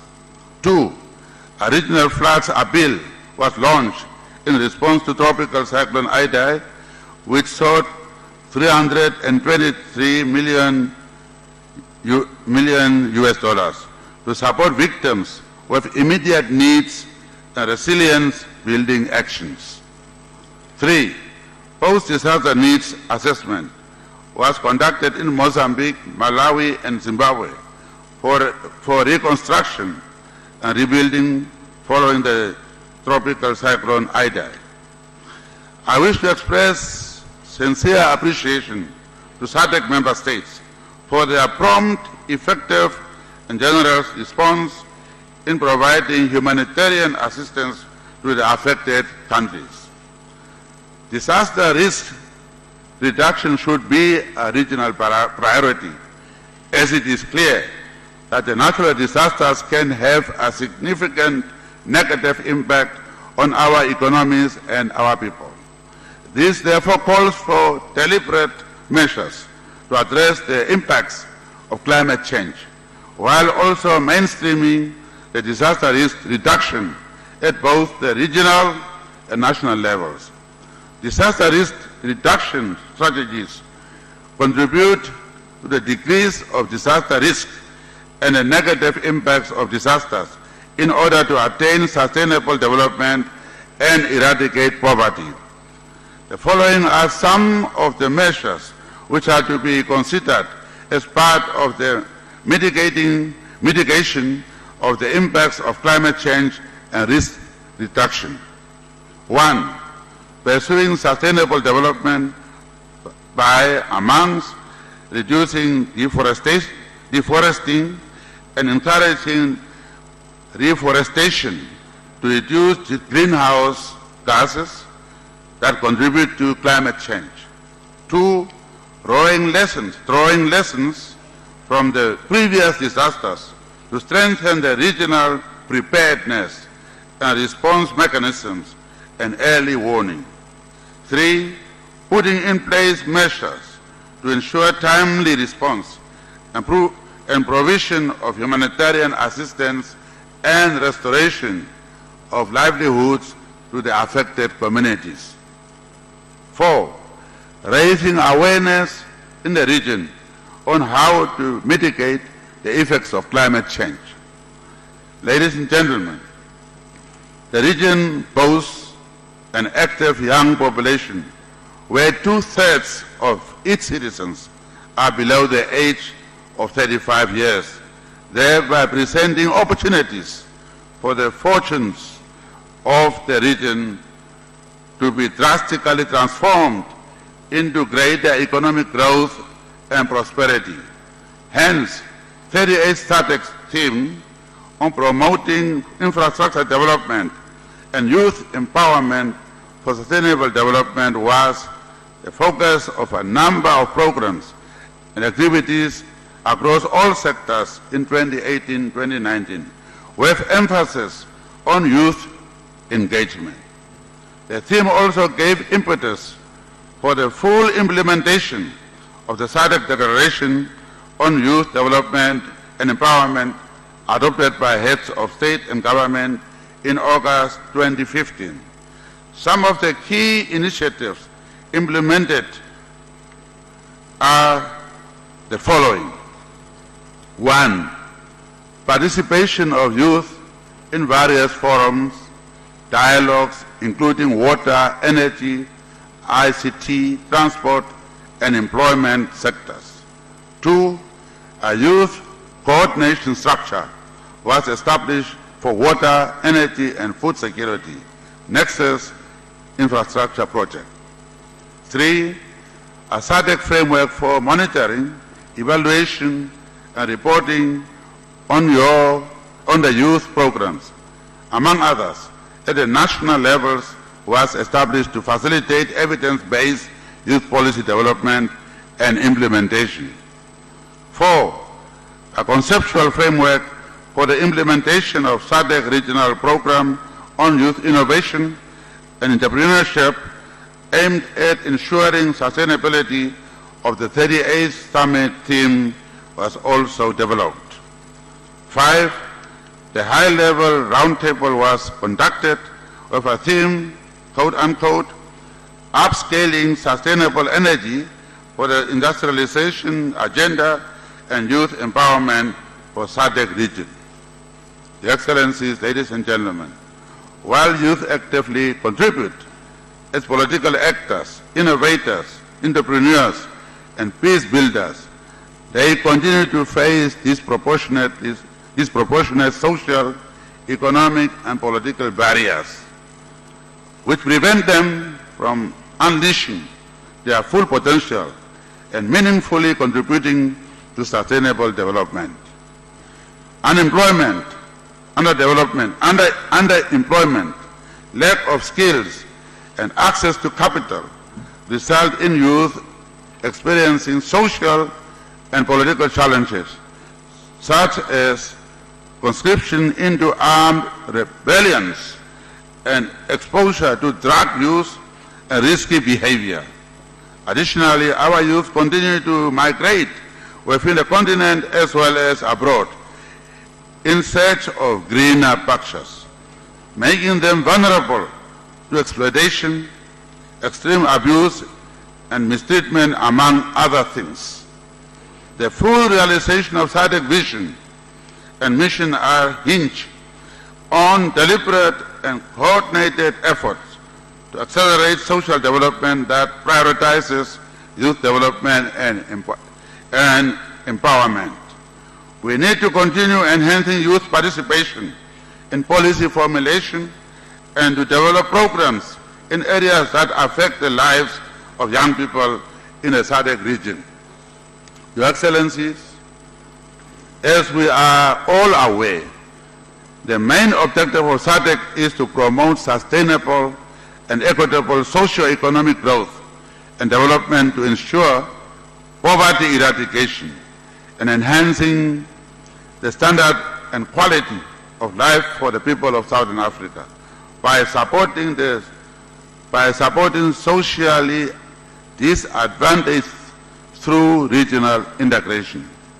To achieve the stated overarching objective, the Secretariat continued to play an instrumental role during the year 2018-2019 in facilitating and implementing various interventions within the pillars of the revised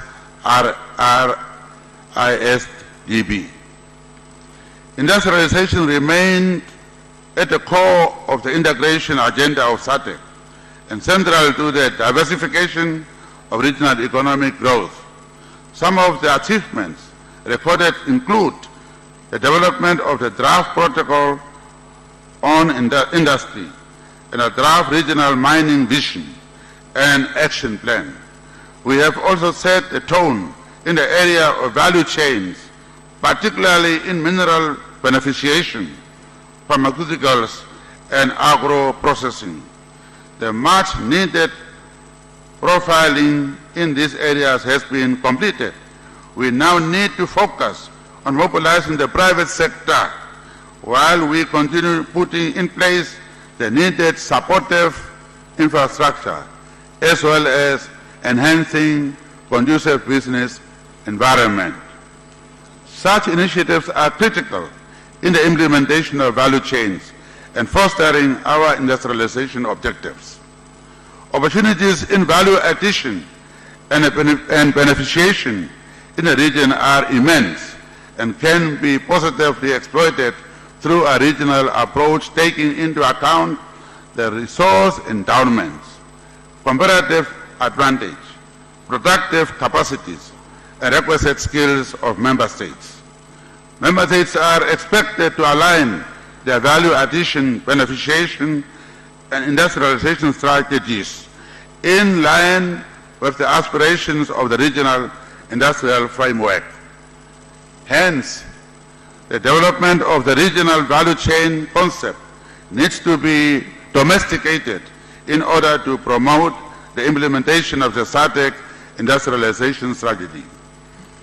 As a region, SADC has to assume a pivotal role in ensuring that there is an effective system of facilitating and monitoring intra-regional trade and cross-border business transactions with a view to enhancing intra-regional trade while identifying challenges and designing sustainable strategies and solutions to those challenges.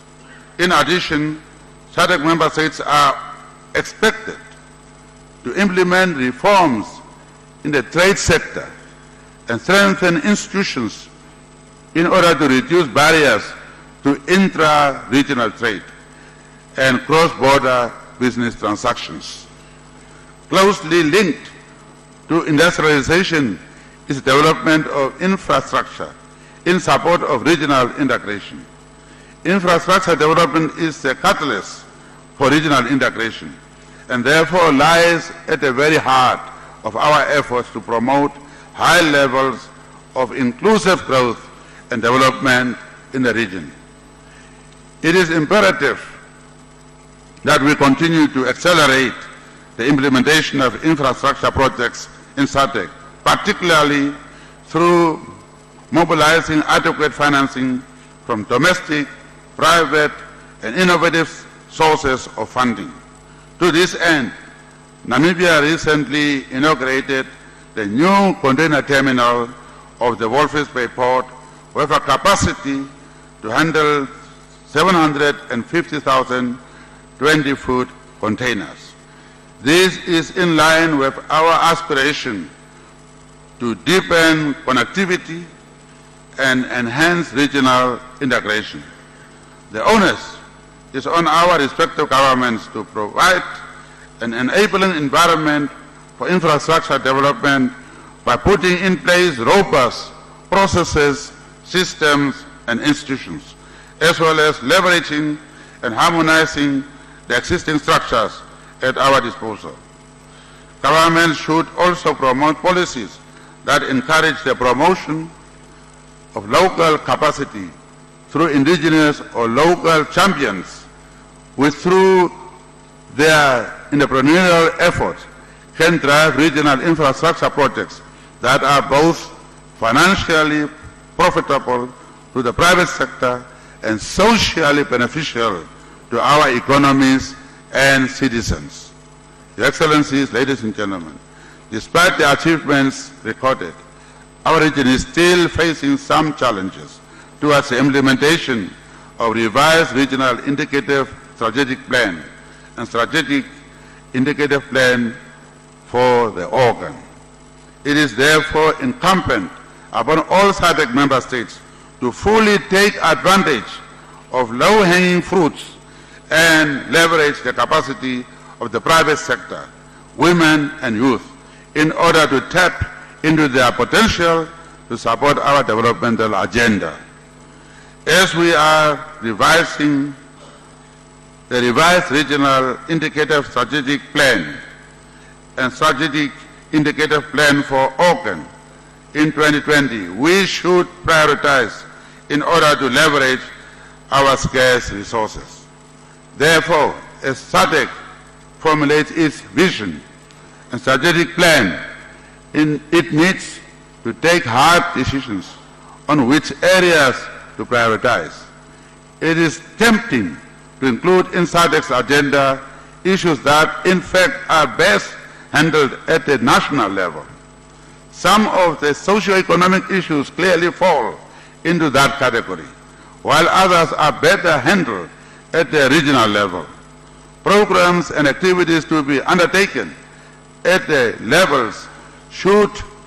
all levels should contribute towards the realization of SADC's ultimate goal, namely the improvement of the standard and quality of life of people in the region.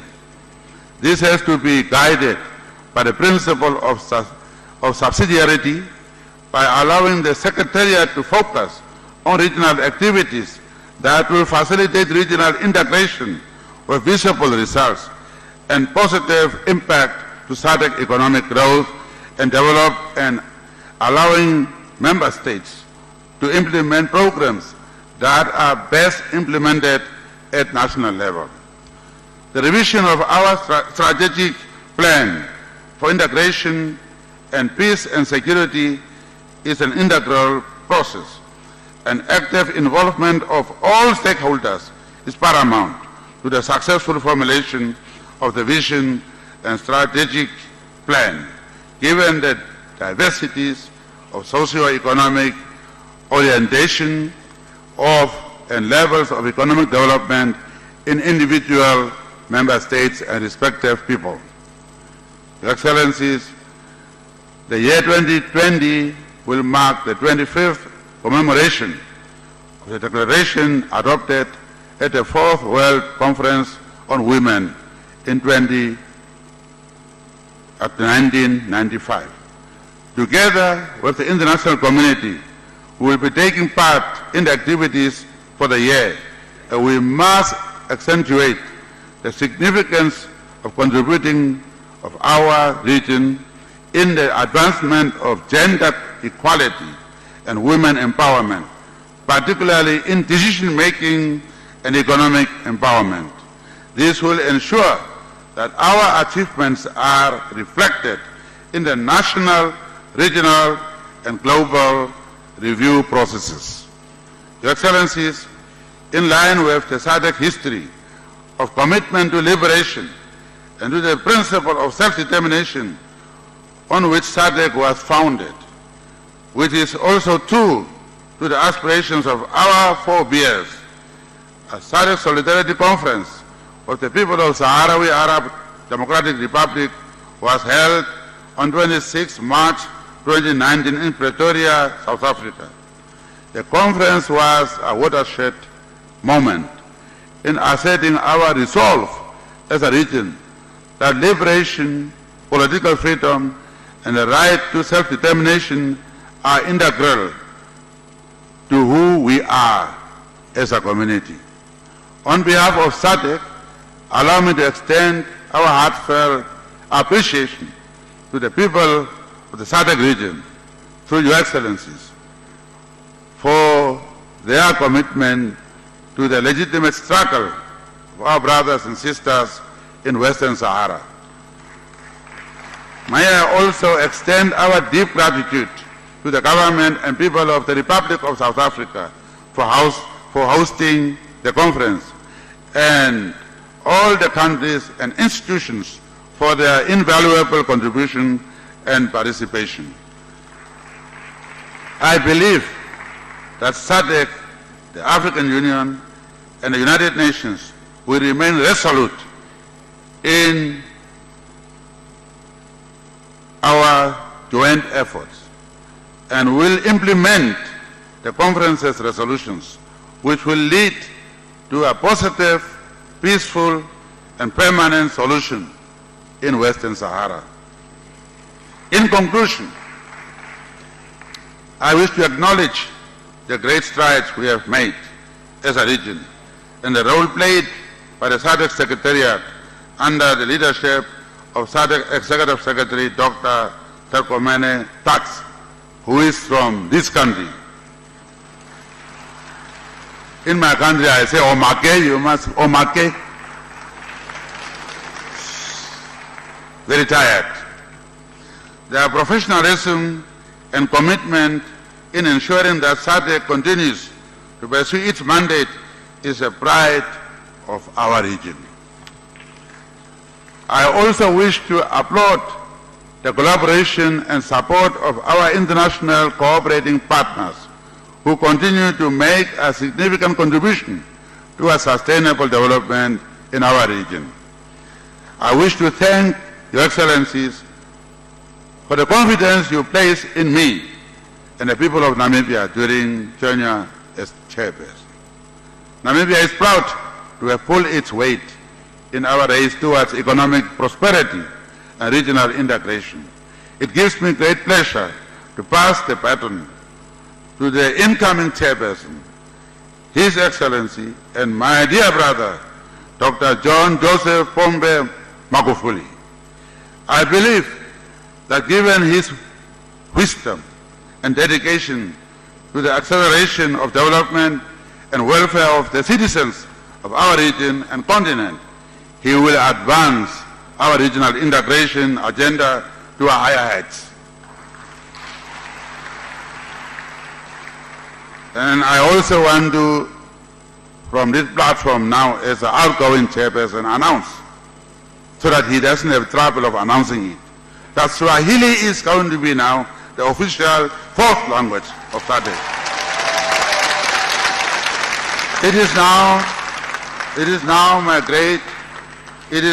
It now gives me great pleasure, therefore, to officially hand over the chair of SADC to His Excellency Dr. John Joseph Pombe Magufuli, President of the Republic of Tanzania. I wish us all productive implementation of our programs and the SADC development and integration agenda during the coming year under his very qualified and very dynamic leadership. May Allah bless you all, and thank you.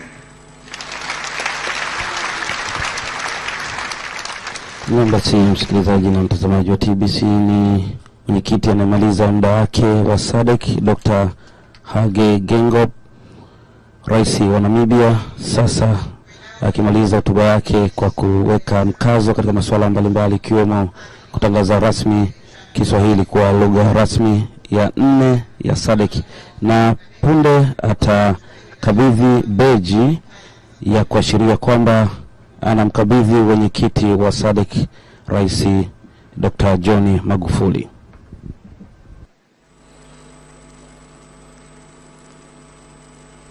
As they exchange, shall we give another round of applause to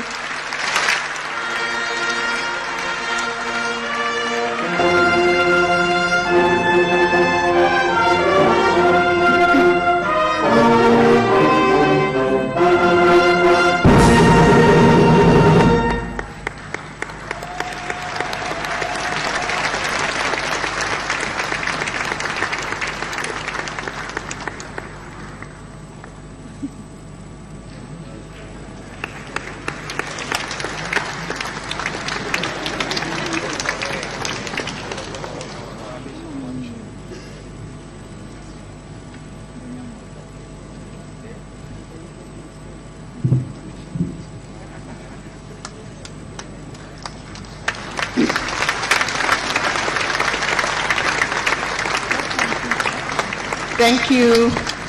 Congratulations, Your Excellency, Dr. John Pombe Magufuli. Shall we give another round of applause to welcome him? And I want to see it done the Tanzania way as well. We don't know.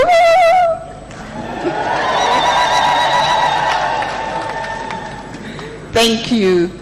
Thank you. At this point, I will be calling upon our new chairperson, the President of the United Republic of Tanzania, to come and deliver the acceptance speech, but also this will be done together with the maiden speech. Your Excellency, sir.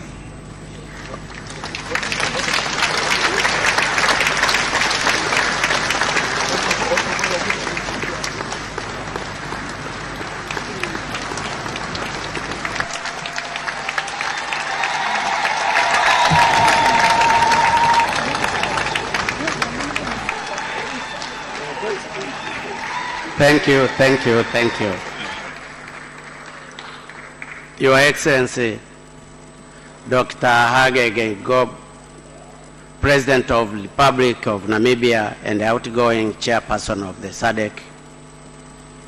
Your Excellency, Edgar Chagwa Lungu, President of Republic of Zambia and outgoing chairperson of the SADC organ on politics, defense and security cooperation, Your Excellency Head of States and Government, Your Excellency First Ladies, Your Excellencies former President of the United Republic of Tanzania, Your Excellencies all national leaders of Tanzania here present, I would like to recognize former Prime Minister Mzee Barechera, Mzee Msuya, Mzee Pinda, and Mzee Joseph Sinde Warioba. They are all former prime ministers and they happen to work with Nyerere in different capacities. I would also like to recognize Deputy Prime Minister from Namibia, to whom she worked here as a freedom fighter. And during that time she was called Mama Namibia, Mama Swapo. And her name was Ndaitwa Natumbo Nandi.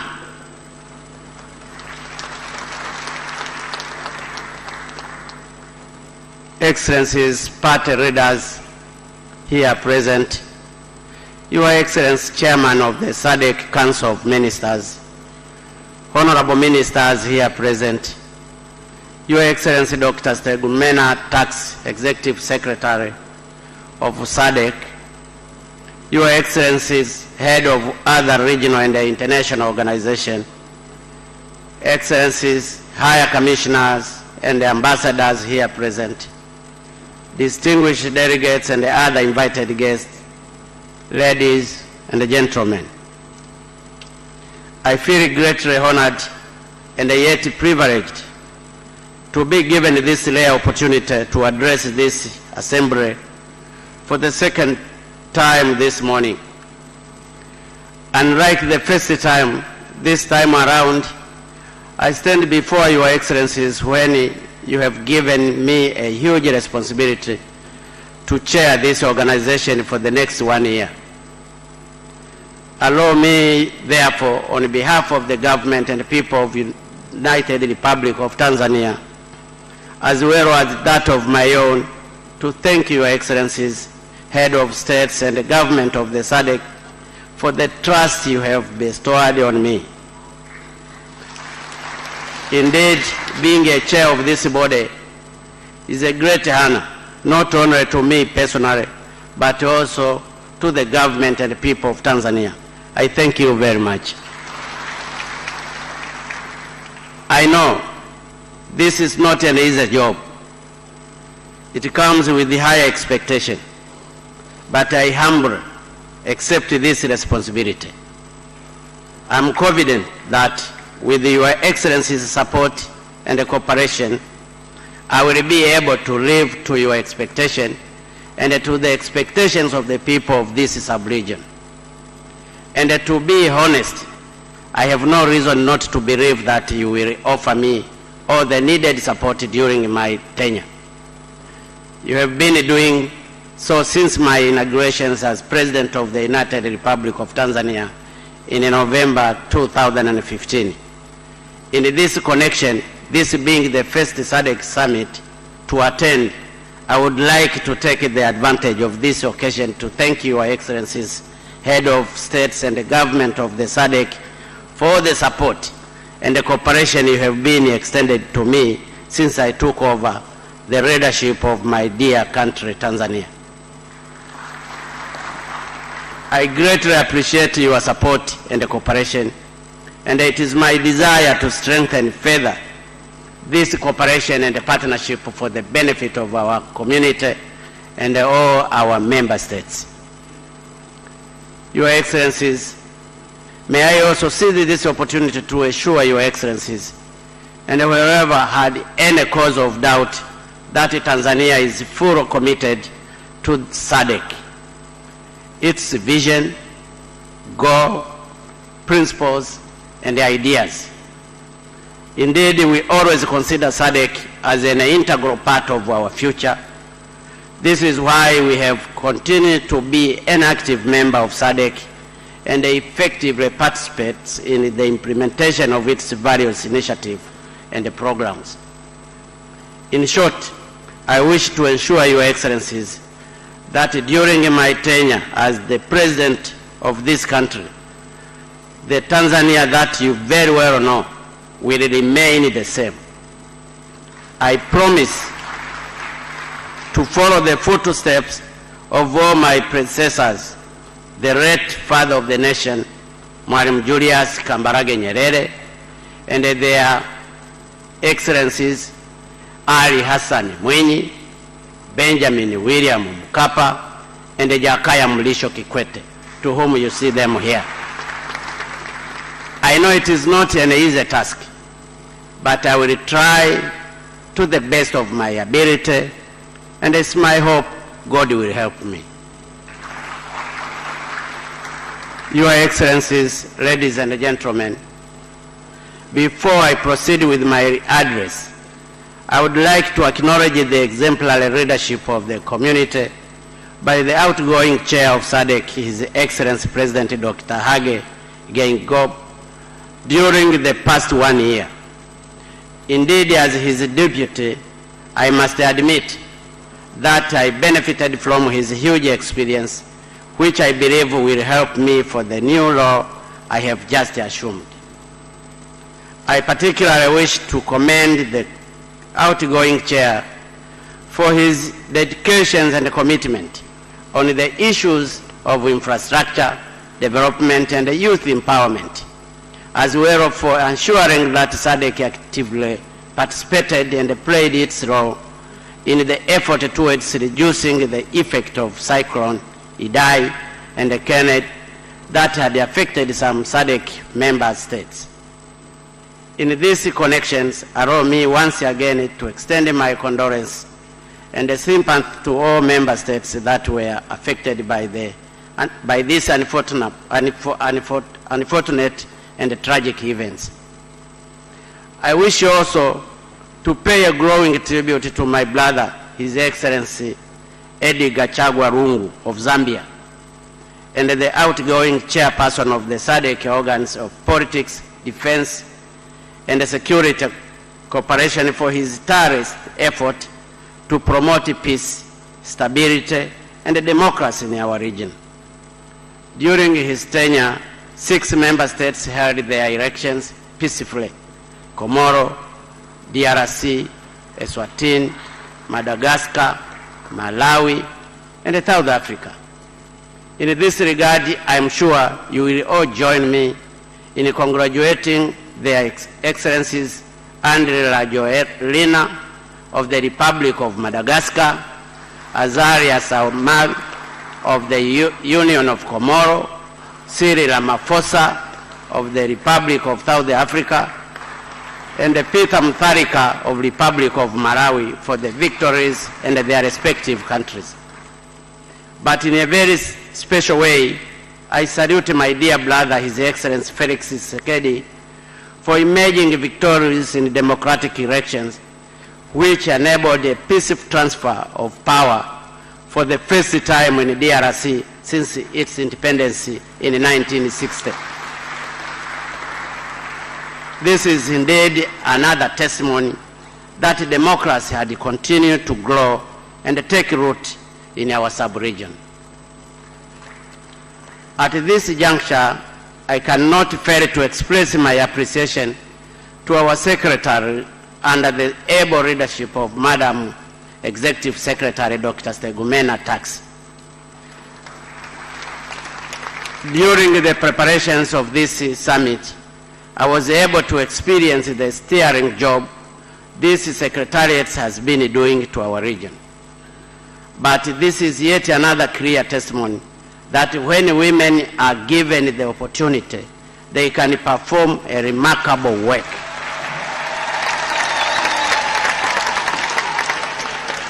It is for this reason also, we in Tanzania decided in 2015 to elect a woman as our Vice President, Her Excellency Samia Suluhu Hassan.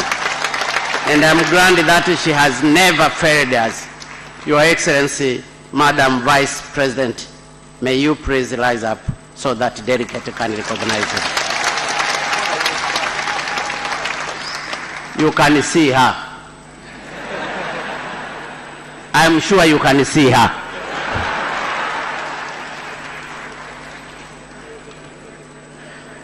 Your Excellency,